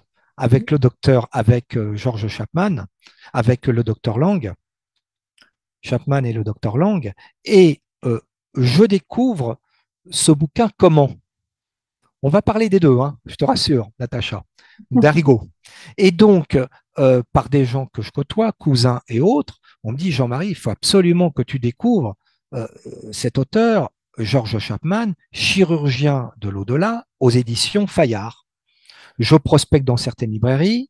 Je connais une librairie qui est très sensibilisée à l'époque au 15 rue Jean-Jacques Rousseau, à côté d'une salle qui s'appelle la salle Psyché. Alors, salle un peu poussiéreuse à côté avec la bibliothèque. Et un jour, je vais prospecter dans cette librairie où je demande un exemplaire de ce fameux George Chapman et de Chirurgien de l'au-delà. Je ne le trouve pas. Je fais le tour. T'imagines les bouquins tenant en équilibre, tu tires un bouquin, tout tombe et tu as une épaisseur de ça de poussière. Hein. Je vais, je vais pour sortir et on m'avait aussi indiqué, il y en a un autre, il s'appelle Arrigo. Ah voilà, d'accord. Alors Arrigo, on va y venir. Alors lui, c'est différent. Chapman, c'est en Angleterre et Arrigo, lui, c'est encore autre chose. Et il est au Brésil, étape par étape. Donc je dis, et c'est aux éditions Belfond, vous pouvez trouver ces ouvrages, mais ils sont peut-être pas donnés maintenant parce que de John Fuller, chirurgien du miracle. Et pour revenir au départ à George Chapman, euh, je tombe effectivement sur le livre d'Arrigo. Donc je dis, bah, au moins j'en ai un sur deux. Et au moment où je vais sortir de la librairie, je rentre dans l'allée principale de la librairie et j'entends un bruit derrière, quelque chose qui tombe. J'entends un, un truc qui tombe et machinalement, je me retourne. Et au milieu, au milieu du couloir. Donc, je me suis dit, si ça tombe, ça tombe. Bon, bah, ça tombe. Bon. Mais au milieu de la pièce, je m'approche et il y a un livre qui est par terre. Chirurgien de l'au-delà. Hmm. Alors déjà, je dis comment il est tombé là. Bon, déjà, chose curieuse, je récupère curieusement pour la première fois le livre de George Chapman. Et à la lecture, je découvre Arrigo. Arrigo est un, entre guillemets, simple paysan brésilien qui, lui, est incorporé par l'intermédiaire d'un médecin décédé qui s'appelle le docteur Fritz, et il va soigner de 1950 à 1971 pratiquement 4 millions de personnes, à raison de 300 personnes par jour. Oui, mais il ne les soigne pas n'importe comment. Mais il ne les soigne pas. Il va utiliser Oh, pour sa part mouillé. un simple petit couteau rouillé qu'il essuiera régulièrement, défiant les lois. Ça n'a rien à voir, on l'évoquera ça peut-être un peu plus tard, on l'avait évoqué avec Natalia, avec les guérisseurs philippins. C'est encore un autre domaine. Euh, John Fuller a fait cette biographie. Il y a effectivement le docteur Puerich, il y a toute une équipe américaine qui est venue pendant un certain nombre d'années examiner le phénomène qu'on a appelé Arrigo. Donc lui, moi, je n'utilisais pas de matériel physique. Arrigo utilisait un matériel physique, mais qui défiait les lois de la sepsie. Il faisait des opérations de la cataracte en 30 secondes en grattant le vitré. Ça, c'est important de le dire. Toi, tu travailles dans l'invisible. Sur le corps, qu'on pourrait dire les spirites appellent le père-esprit ou le corps vital. Lui, Arrigo, c'est de la chirurgie physique, Réel, avec un Ré- couteau rouillé. avec Alors, un couteau rouillé. du couteau rouillé, c'est pas parce qu'il est rouillé que ça va soigner, hein. Ne vous Non, mettez pas à soigner des trucs non. avec un couteau rouillé. Et, et, et par contre, George Chapman travaillait de la même façon par l'intermédiaire du docteur Lang sur le corps énergétique comme je le faisais. Arrigo, c'est très spécifique et c'était des opérations filmées. Et du reste, vous pouvez voir, j'invite tout le monde à prendre le temps un soir de s'installer, d'aller sur YouTube et de regarder depuis le mois de janvier nos amis brésiliens, parce que ça a été, ce film est sorti dans les années 2000 au Brésil, un film et qui est gratuit hein, sur YouTube. Ça s'appelle Predestinado, prédestiné, en sous-titré du portugais, et qui raconte cette histoire extraordinaire de la vie d'Arrigo. Le lien sera effectivement Dans la dans la description. description de la vidéo. Vous allez pouvoir cliquer dessus et puis voir cette histoire qui est assez incroyable. Parce que pour revenir à ta pratique à toi, donc effectivement, c'est pas du tout la même chose, mais ceux qui l'ont vécu, ils ont l'impression que effectivement tu mimes des gestes opératoires. Comme si, alors tout à l'heure tu parlais d'écriture automatique, que ton grand-père avait pris ta main pour écrire, mais est-ce que finalement c'est pas de l'opération automatique à partir du moment où tu enfiles ces gauntlets de lumière, ce ne sont plus tes mains qui travaillent, c'est de l'opération automatique. Est-ce Tout qu'on à pourrait fait. appeler ça aussi comme ça? On pourrait dire ça, oui, on pourrait dire ça comme ça, Antoine. Et si je peux me permettre, parce que je l'apprécie beaucoup et je pense qu'il n'y aura pas de problème une nouvelle fois pour la citer, c'est effectivement Florinette que vous avez évoquée. Euh, et si je peux dire, elle est passée sous nos mains. Mais exactement. Et alors, justement, j'allais y venir, les amimi, parce que c'est vrai que on a Bon, là, on essaye de se projeter, d'imaginer un petit peu ces gestes opératoires et puis après cette odeur d'éther, etc. Mais on voit peut-être pas forcément très bien. Ce que je vais faire, je vais vous diffuser donc la première entretien qu'a faite Florinette avec Jean-Marie. Ça sera vraiment le court extrait où Florinette qui avait des problèmes un problème au niveau de la jambe ou du genou, je ne sais plus exactement, qui ne pouvait plus faire de grandes marches, qui était vraiment handicapé, qui avait, essayé, la médecine traditionnelle, hein, et qui continuait à travailler avec la médecine traditionnelle. Puis, finalement, elle s'était aussi orientée, en complément vers, les soins de Jean-Marie. Allez, je vous passe son extrait et puis on en reparle juste après. Et là, je confirme parce que je vais apporter mon témoignage personnel, car depuis, donc on s'était vu en mars 2018, et cela, ça faisait plusieurs années parce que je me suis fait une entorse de la jambe droite en 2011, et je souffrais depuis d'une douleur vraiment juste devant la hanche droite. Et malgré de nombreuses séances de kiné, d'ostéopathie, de chiropractie, cette douleur, elle n'a jamais disparu. J'ai fait pas mal d'examens de radiologie, à part de l'arthrose, où personne ne comprenait pourquoi j'avais cette sensation de lourdeur dans ma jambe qui me faisait boiter et qui m'empêchait même de marcher normalement, parce que dès que je faisais quelques mètres, pof, j'avais la jambe qui se coinçait, mais qui me faisait mal, et puis qui pesait, comme je disais, mais elle pèse 1 tonne, et puis j'avais super mal. Et puis donc, on a fait une première séance ensemble. Et 3 semaines après, parce que moi, je me suis dit, bon, là, il faut que je tente. Je ne peux plus, je ne peux pas rester comme ça, à ne pas pouvoir marcher, surtout qu'en plus, j'adore les randonnées. Et donc, 3 semaines après notre première séance, donc je suis revenue. Et puis là, euh, ce qui m'a vraiment étonnée durant cette séance, c'est que d'un seul coup, euh, tu me dis, bon, ben voilà, tu fais. Alors déjà, pour commencer, je voudrais rajouter quelque chose qui va peut-être étonner. Alors, je ne sais pas si c'est lié ou pas, mais avant de faire cette séance de magnétisme, j'avais passé un IRM. Et en passant l'IRM, tout du côté droit, j'ai reçu des décharges électriques dans l'IRM. Je ne comprenais pas pourquoi. Et je le dis au radiologue, qui me dit pourquoi, bon, qui sourit, qui se fout un petit peu de moi, bon, c'est votre peur, tout ça, bon. Et ce qui était étonnant, c'est quand je suis arrivée la première fois dans ton bureau, tu m'as dit, ah, c'est bizarre, vous avez tout le côté droit, l'aura, enfin, le corps énergétique de décalé, de sortie. Et là, dans ma tête, je me suis dit, ah, mais voilà pourquoi, mais j'en sais rien, mais je me suis comme ça, ah, mais voilà pourquoi j'ai pris des décharges dans l'IRM. Pour moi, c'était lié. Donc après, tu as travaillé par des passes magnétiques sûres pour remettre ce corps énergétique, on va dire, dans l'alignement du corps physique. Donc ça, c'était la première séance. Donc la deuxième séance, tu es allé un peu plus loin. Donc là, tu m'as dit à un moment, je vais vous opérer. Donc, opérer, c'est quoi? Et donc là, tu mimes, tu me dis, bon, je vais vous faire une anesthésie au niveau de la hanche en me disant, bon, ça risque de piquer. Et là, je souris, je me dis, oh, mais c'est quoi ça? Donc, je me dis, OK.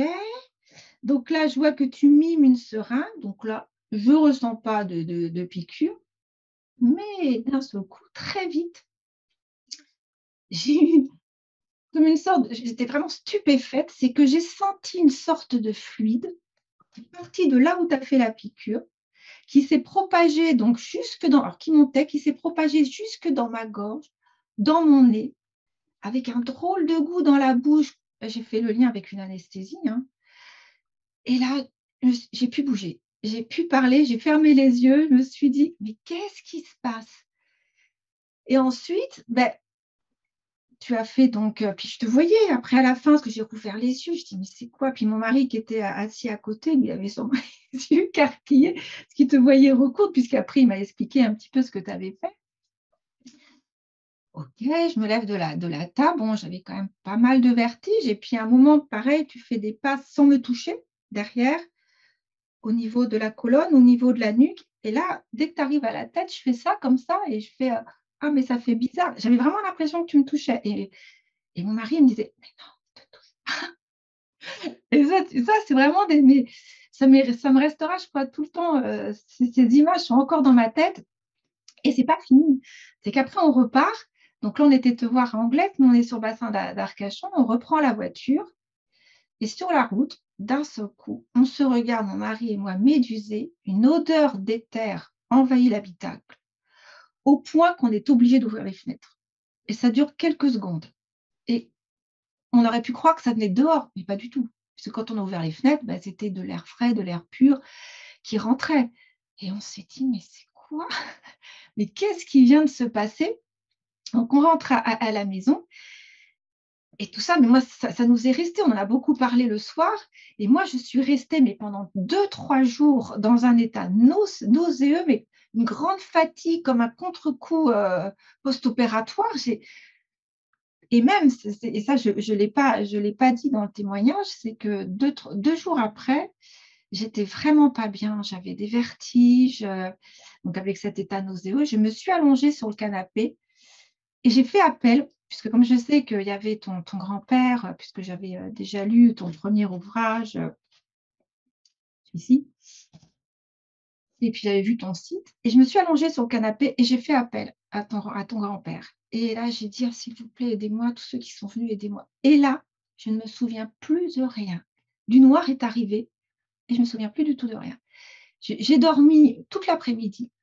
Et quand je me suis réveillée en début de soirée, parce que mon mari, c'est lui qui m'a réveillée, et bien, j'étais bien. L'état nauséeux était parti, ma fatigue était partie et ma douleur était partie. Tout était parti. Même si cette douleur, je ne l'avais plus 2, 3 jours après, mais j'avais tellement cet état où j'étais pas bien, avec des vertiges, mais je ne me rendais pas trop compte parce que j'étais tellement fatiguée que je n'avais pas encore entrepris une grande marche. Et là, 3, 4 jours après, je suis à mon mari, bah, j'aimerais bien ressortir en forêt, m'aérer un peu. On est parti marcher. Et là, bah, j'ai fait 5 kilomètres. Et ça fait des années que je n'avais pas marché 5 kilomètres. Donc voilà, bah, du fond du cœur, encore merci beaucoup à toi, Jean-Marie, pour Et c'est surtout eux. et merci au médecin du Ciel. Merci à René Le Moi, je suis Gallata. pour moi. C'est vraiment, voilà. Donc Jean-Marie, oui, Et c'était un cas qui t'avait marqué, son témoignage. ben, oui, et je vous enverrai par la suite, ça y est, parce que tu vois, c'est rigolo, Natacha. J'ai reçu aujourd'hui, mais je la mettrai pas tout de suite en ligne parce que je fais un peu comme une mini peut-être conférence avec Nicolas Mangone, un peu ce qu'on fait ce soir, et j'ai d'affilée un certain nombre d'interviews de Florinette, on pourrait parler aussi du docteur Baptiste Vallée, effectivement aussi de ce qui s'est passé au niveau des odeurs d'éther avec effectivement Florence Pousset, parce que ce soit avec Florence ou Florinette, effectivement, à ma grande surprise, c'est pas systématique. Ils ont observé le même phénomène que j'avais observé en 85, comme avec ma première consultante, effectivement.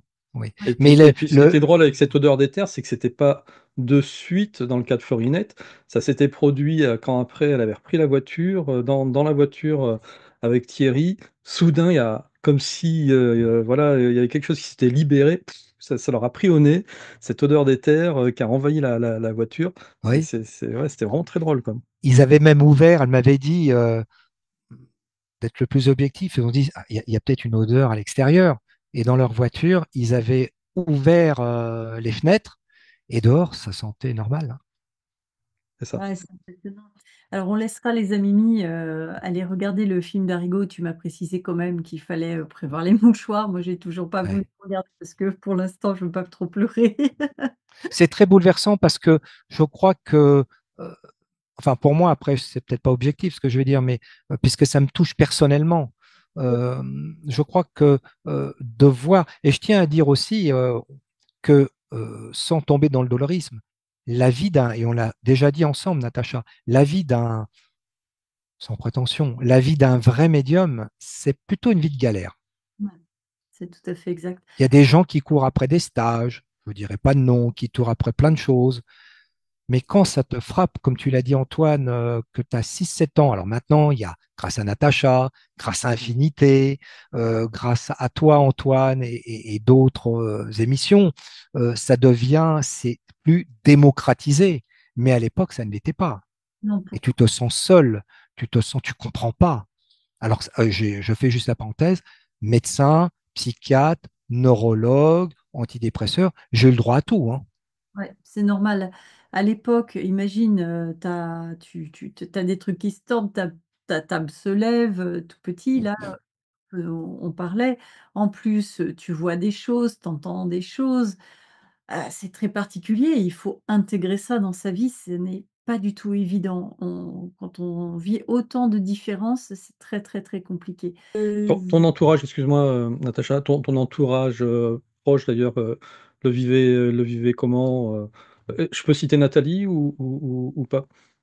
Oh, oui, Nathalie, maintenant, euh, elle sait. Bon, elle était très ouverte par rapport à ce sujet-là, hein, parce que des membres de sa famille très proche l'amenaient au Père-Lachaise. Toi, je suis tombé sur ma perle. Enfin, en fin de vie, si je peux dire, je tombe sur la perle. Parce que quand elle m'a dit, mais tu sais, un membre de ma famille, il m'a amené sur la tombe d'Alan Kardec, il faut quand même le faire, ça. Nathalie, ton épouse, hein. Mon épouse, Nathalie, mon épouse, dire, bah oui, on m'a amené sur la tombe d'Alan Kardec. Éclaté de rire. Et donc elle, comment est-ce qu'elle le vit du coup, de l'extérieur? Est-ce qu'elle, mais à ton contact, elle a vécu aussi des choses un peu extraordinaires ou Bah, depuis qu'on se connaît, mais Nathalie, par rapport à ce genre de phénomène, et elle a raison, elle le rationalise dans le bon sens du terme. C'est-à-dire, euh, on en fait, voilà, on ne cherche pas, on ne recherche pas ce genre de phénomène. Euh, des fois ça se passe, des fois ça se passe pas. Là, c'est plus calme. Euh, disons que c'est normal, mais on n'exploite pas ce genre de phénomène. Au niveau de, bon, maintenant malheureusement, mes parents sont décédés, mon frère est décédé, et il s'habituait à un moment donné à ce genre de choses. L'environnement familial, bon, il y a eu tout un cheminement, hein, parce que là, on a extrêmement résumé. Mais tu t'imagines entre la petite enfance, l'adolescence, avec beaucoup de choses, et tout genre de manifestations, la mort de l'oncle, les premières écritures, comme tu as dit dans les autres émissions, les premières tables, les premières écritures automatiques, les premières expérimentations scientifiques, avec, on peut quand même les citer, le docteur Jean Dierkens de la faculté de Mons sur la psychokinèse, avec le statisticien mathématicien, le professeur Yves Lignon, sur les expériences de magnétisme, dont une en laboratoire. Il y a eu tout un cheminement après mon installation, en tant que naturopathe magnétiseur, mon exercice, c'est voilà, c'est une longue trame sur oui, et plus de encore 40 ans. Plus de tout ça, 40 ce ans. ne ce n'est que le haut de l'iceberg parce que quand on commence à s'intéresser à tout le reste, Oh c'est là, c'est juste extraordinaire, les expériences, on va dire druidiques, oh là, toutes ces informations que tu as, du futur, là, moi, j'avais adoré, mais là, je vous renvoie à l'émission avec Florinette, quand tu rencontres, le fameux voyant, Mario, Mario de Sabato, Zappato, qui t'annonce ta rencontre avec quand avec même Jean-Jacques Charbonnier. ouais, c'est Avec c'est Jean-Jacques énorme. Charbonnier. Enfin oui, qui me dit, je vois un personnage pour faire court, il n'utilisait aucun moyen de support, je vais le voir en consultation parce qu'une des amies familiales m'avait offert à l'époque, on est en 76-77, et cet homme, il n'a pas de carte, il n'a rien. Pour faire simple, hein, il prenait les mains des gens et il disait les images qu'il voyait. Il disait, je vous allez rencontrer. En plus, il me donne les dates, le gars, hein. Parce que tu sais, il peut y C'est ça qui est avoir fort, bah oui. l'effet Barnum, comme on dit, hein. Mmh. C'est comme dans une salle de médiumnité. Oh, au fond, à droite à gauche, vous avez perdu quelqu'un. Oh, oui. Oh, il y a un monsieur à droite à gauche, il a perdu de sa femme qui avait le cancer. Tu as une chance sur deux. Mais quand tu as Mario de Sabato qui me dit, Jean-Marie, c'était en 76-77, vous allez rencontrer en 2006-2007 un médecin qui s'intéressera aux expériences du docteur Moody. Et on est, je le vois, en 76, ce Ouais, c'est médium voyant. précis. C'est Moody, carrément c'est précis. 74, Eh le oui. livre Oui, après la vie. Il dit, il aura un collègue français que vous rencontrerez en 2006-2007. Son premier voyage se fera au Canada. Il aura des problèmes de l'ordre avec le Conseil de l'ordre des médecins. Il sera sur la sellette. Il voudra, dans ses théories, présenter la notion de la conscience qui survit après la mort. OK, il deviendra un de vos grands amis. OK, et j'attends, parce que j'attends la suite. Il me dit, je ne peux pas vous dire plus, mais tout autour de lui, il y a que des mines de charbon. Il sera associé au charbon. Ah oui, d'accord. Il sera associé au charbon. Tant que je fasse le lien, moi, Il sera associé au charbon. Je ouais, dis, je suis partie. charbon, charbon, charbon. Il me dit, oui, il y a plein de charbon autour de lui. Et j'ai rencontré, grâce à Jean-Claude Carton, qui faisait des émissions, j'ai rencontré en 2007 Jean-Jacques Charbonnier, que je salue. Voilà. Ouais, t'as salué, en effet. Que tu vas voir, je pense même dans quelques Oui, semaines, Natacha. en juin, normalement, alors Jean-Jacques Charbonnier, pour ceux qui ne le connaissent pas encore, c'est donc médecin, c'est un médecin anesthésiste réanimateur qui travaille énormément sur la conscience, effectivement, les états modifiés de conscience et la survie de la conscience. Il explique que la conscience n'est pas issue des neurones, mais que, du coup, elle est extra, donc neuronale, que le cerveau capte des éléments de cette conscience et il a mis au point une technique qui s'appelle la transcommunication hypnotique.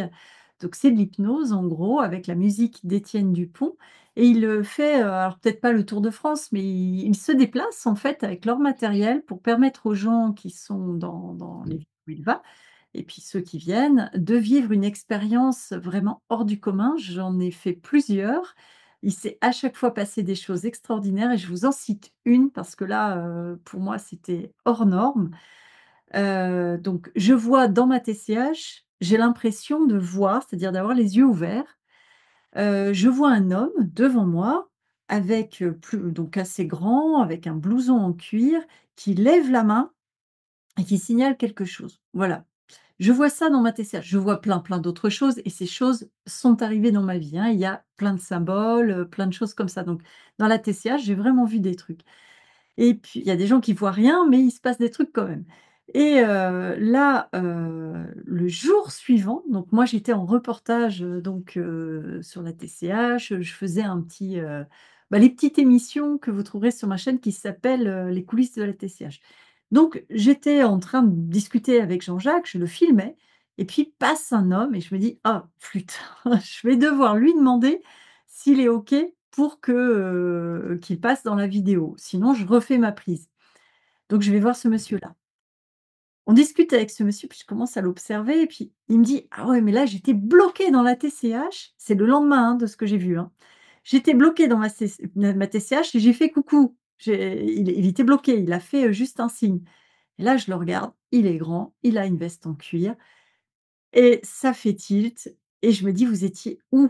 Il me dit: «J'étais à tel endroit». Je dis: «OK». Donc moi la veille, j'ai vu ce monsieur et j'ai vu cette scène.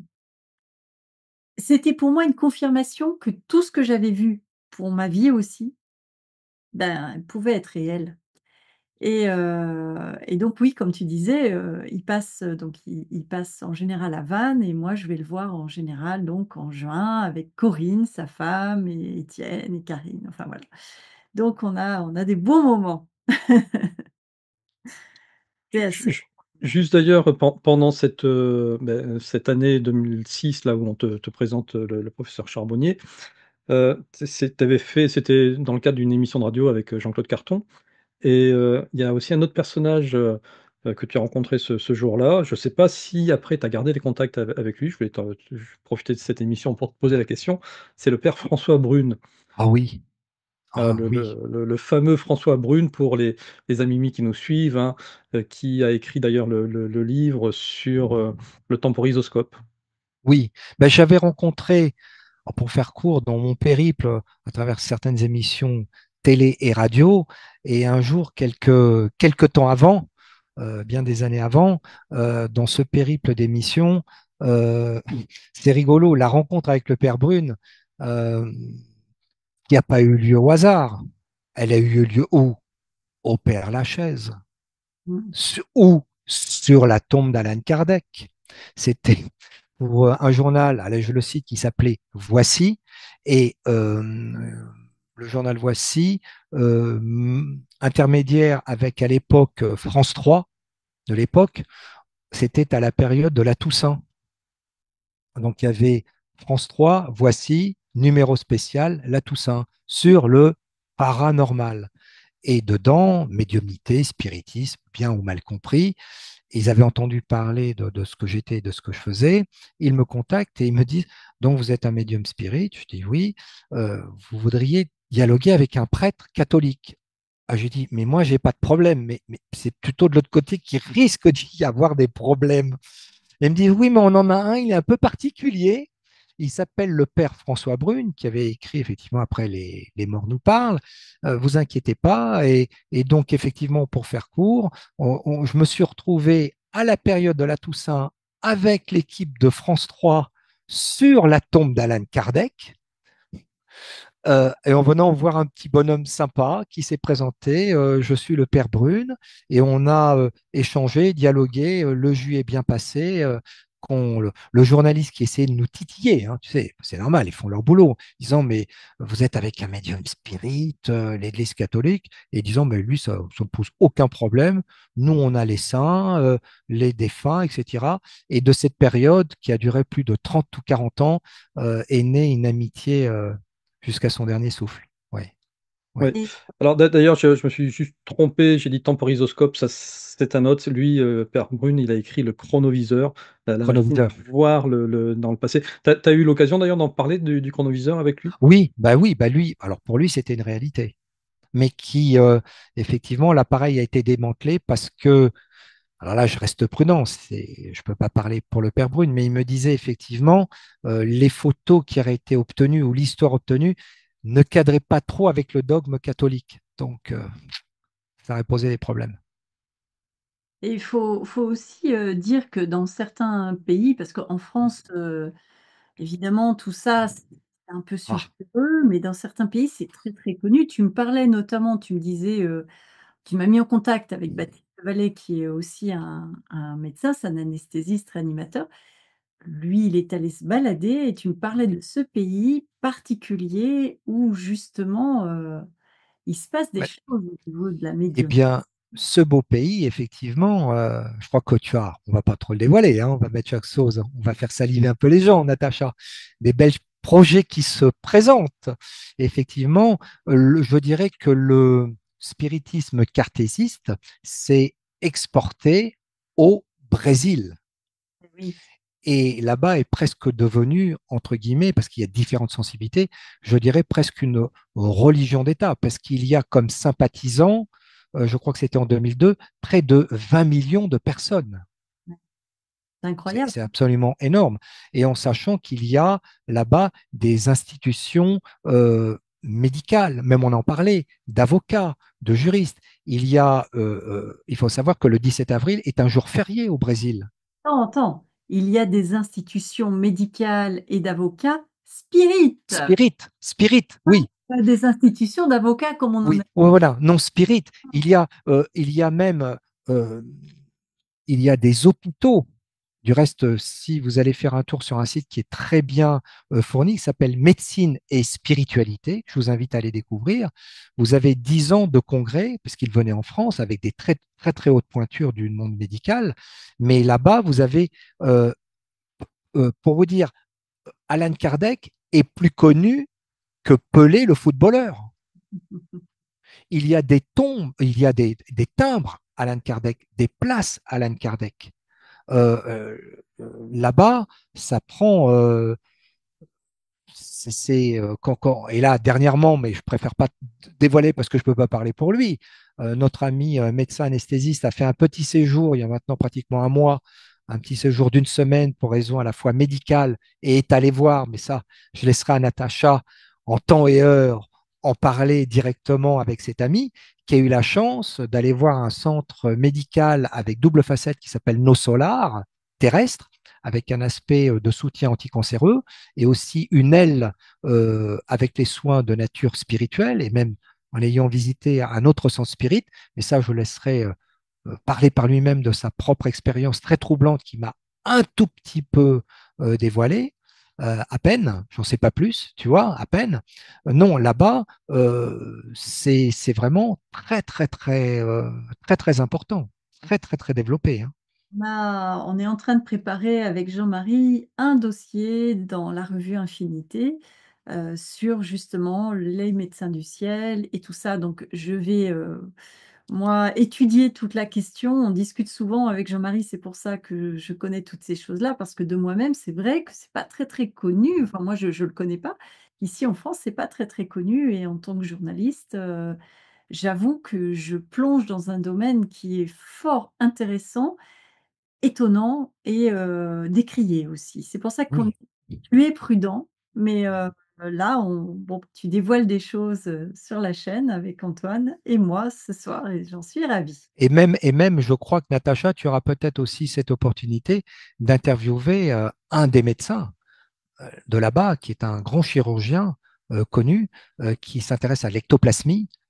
Je t'ai donné les coordonnées de Charles Kempf, de mon ami Spirit, et je crois que ça pourrait être aussi une belle émission parce que là-bas, vraiment, et ils travaillent main dans la main. Les institutions médicales traditionnelles fonctionnent très bien avec les institutions spirites médicales. Il n'y a pas d'antinomie entre les deux. Non, c'est extraordinaire pour nous en France, qui se dit, tu vois, on est très, cartésien. Alors là, c'est malheureusement, un gros problème pour nous, parce qu'on se prive de tout ça. Mais tu sais, si je vais pas vous donner un scoop, mais une information, mais alors tout à fait qu'on peut contrôler et valider. euh, En 1947 a été créé un organisme que tout le monde connaît qu'on appelle l'OMS, l'Organisation mondiale de la santé, qui, dans sa définition à peu près de l'époque, disait la santé est une santé physique, biologique, mentale et sociétale. Bon, en ce moment, c'est pas top. Mais voilà la définition de 1947, donc une santé physique, physique, biologique, mentale et sociétale. Mais ce que les gens ignorent, c'est que ces déclarations de l'OMS n'étaient pas complètes. Pourquoi elles n'étaient pas complètes?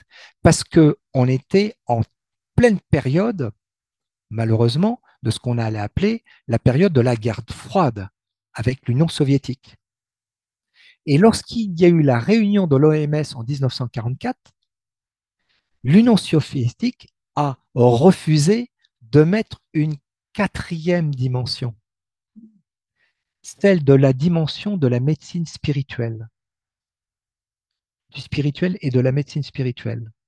Et cette dimension de la médecine spirituelle au sens large du terme a été validée en 2005 au congrès de Bangkok de l'OMS. En 2005, du coup, c'est rentré dans le. Oui, D'accord, cet élément, et effectivement, pas beaucoup de personnes le savent, ça. J'ai tous les documents, hein.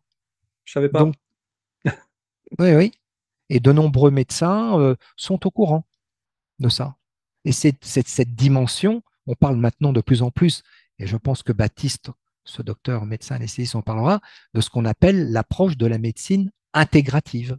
Donc Oui, une dimension physique, biologique, énergétique, mentale, on pourrait dire sociétale, écologique et j'étais spirituelle. Alors, les amis, on va bientôt arriver vers la conclusion de cette longue émission. Moi, j'avais encore deux questions à te poser, à Jean-Marie.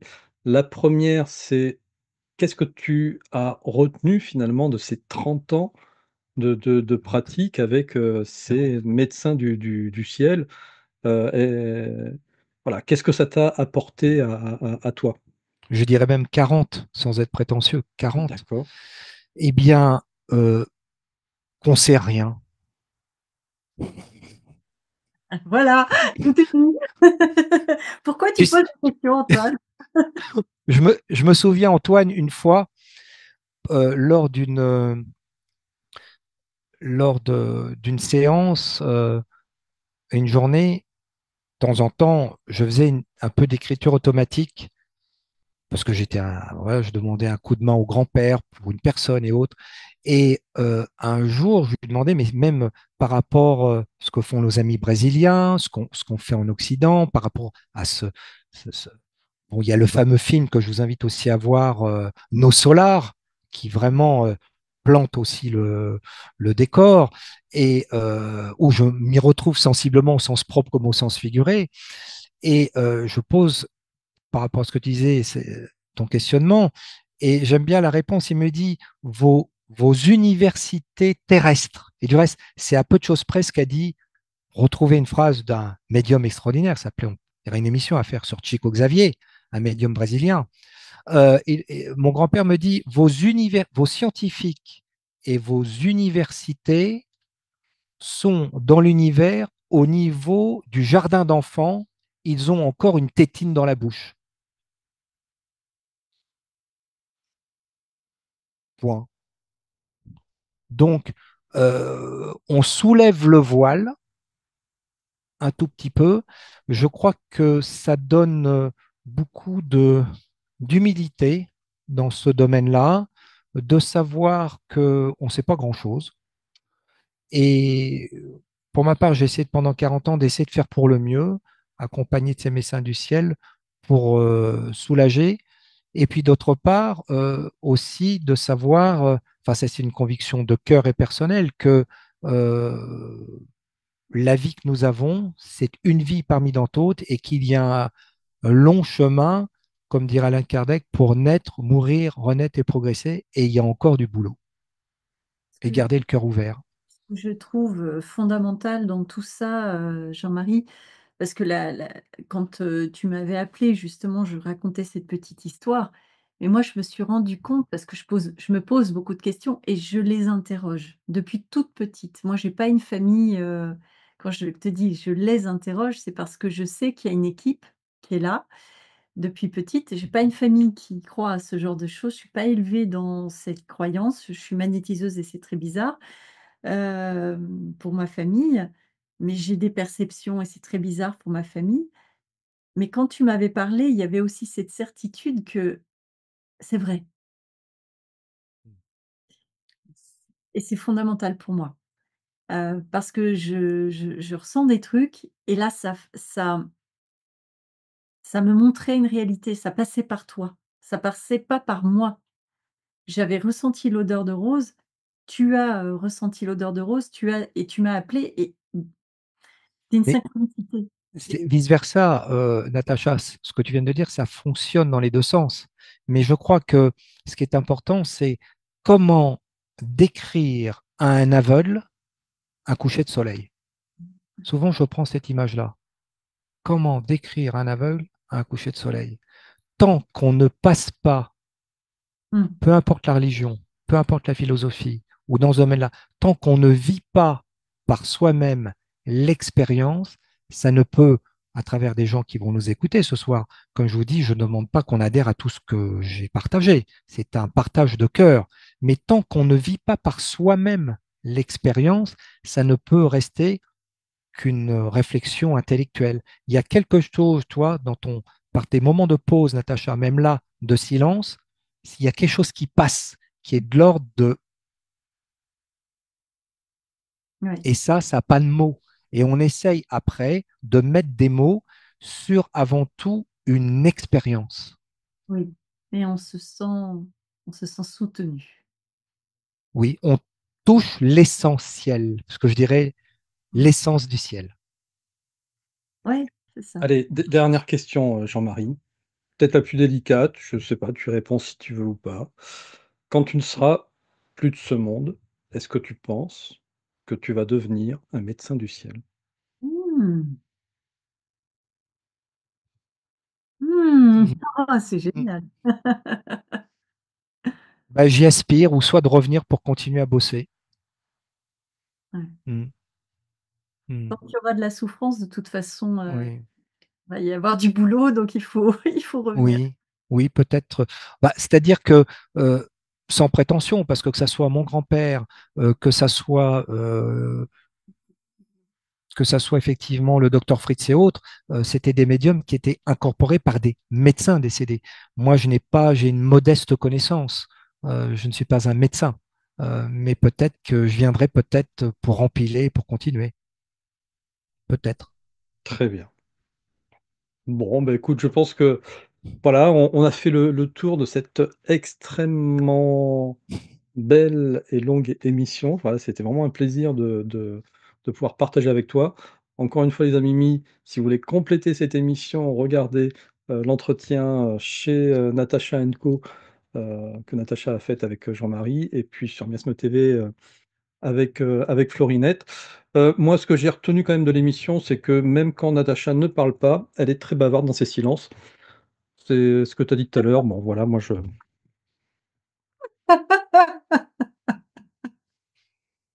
Oh le vilain! Mais ces silences parlent.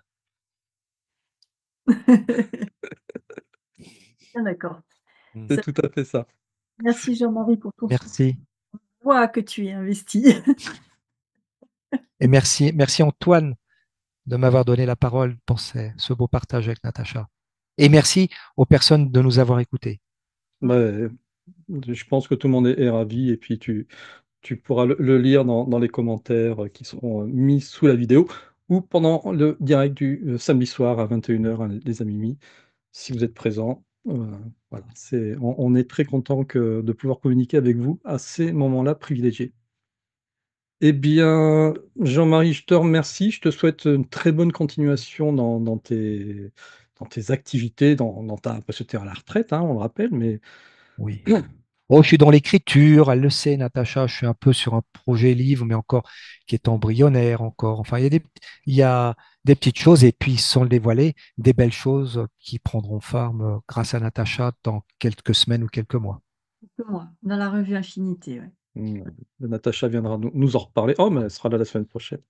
Ah oui, ça, c'est sûr, c'est quand même un sujet que je tiens à traiter, avec sérieux. Je vais, mais enfin, il y a beaucoup de choses qui sont dites, donc des choses qui sont pas tout à fait vraies, et moi j'aime bien un petit peu cadrer comme Jean-Marie, donc allez, on va bosser Jean-Marie. Il y a du boulot. Très bien, les amis, bonne soirée, bon week-end à vous, et puis eh bien, à la semaine prochaine pour le numéro 35. Il y aura Damien qui viendra nous rejoindre la semaine prochaine. Ah OK. Bisous à tous, au revoir. Ciao, ciao. Bisous.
Interrompu par un truc bizarre qui était en train de frapper à ma excuse-moi.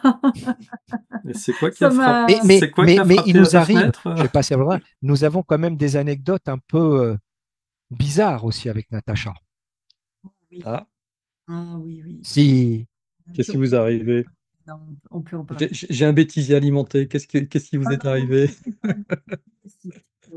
C'était énorme. Bah, tu peux enfin, oh bah, je m'en souviens plus dans l'intégralité, je te laisse. je me souviens très, très bien. Alors moi, j'étais en séance, donc il y a vraiment une énorme bestiole qui est en train de taper là à la fenêtre, c'est impressionnant, elle est grosse comme ça, elle est trop bizarre. Donc C'est le j'étais Botman. ah mais elle arrête pas, hein, elle n'arrête pas. Donc j'étais en séance, je suis thérapeute psychocorporelle et je suis magnétiseuse, c'est-à-dire que j'associe différentes pratiques, le classique et le non classique, on va dire ça. Et là, j'étais en séance et je ressens donc déjà je sais pas, il y a quelque chose de force qui vient comme ça, qui m'entoure. Je suis baignée de douceur, d'amour, je me sens mais bien, bien, bien, bien, et il y a une odeur de fleurs, pas d'éther, une odeur de fleurs, et je me dis: «Tiens, c'est peut-être pour la personne», parce que parfois en séance, il m'arrive, moi aussi, d'avoir des choses bizarres, et je me dis: «Bah, c'est peut-être pour la personne. Voilà. Je me dis, c'est peut-être une donnée, quoi. Je lui en parle, bon, pas plus que ça.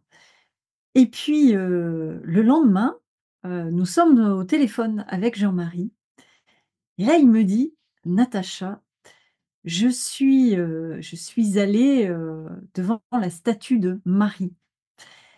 Et moi, je travaillais à l'époque sur un gros dossier aussi, sur Infinité, et il a dit, voilà, j'ai demandé à ce que vous soyez un petit peu soutenu pour cette revue, cette jeune revue qui se met en place. Et donc Jean-Marie, tu voyais qu'on est très, très, enfin, moi, en tout cas, je fais ça avec cœur et pas pour n'importe quelle raison d'ailleurs. Et donc tu as mis ta petite part et tu m'as dit: «À ce moment-là, j'ai senti une odeur de rose et j'ai entendu "Appelle Natacha"». Et tu as 2 Natacha dans ton répertoire. Tu as Mhm. Natacha Calestrémé, qui est Mhm.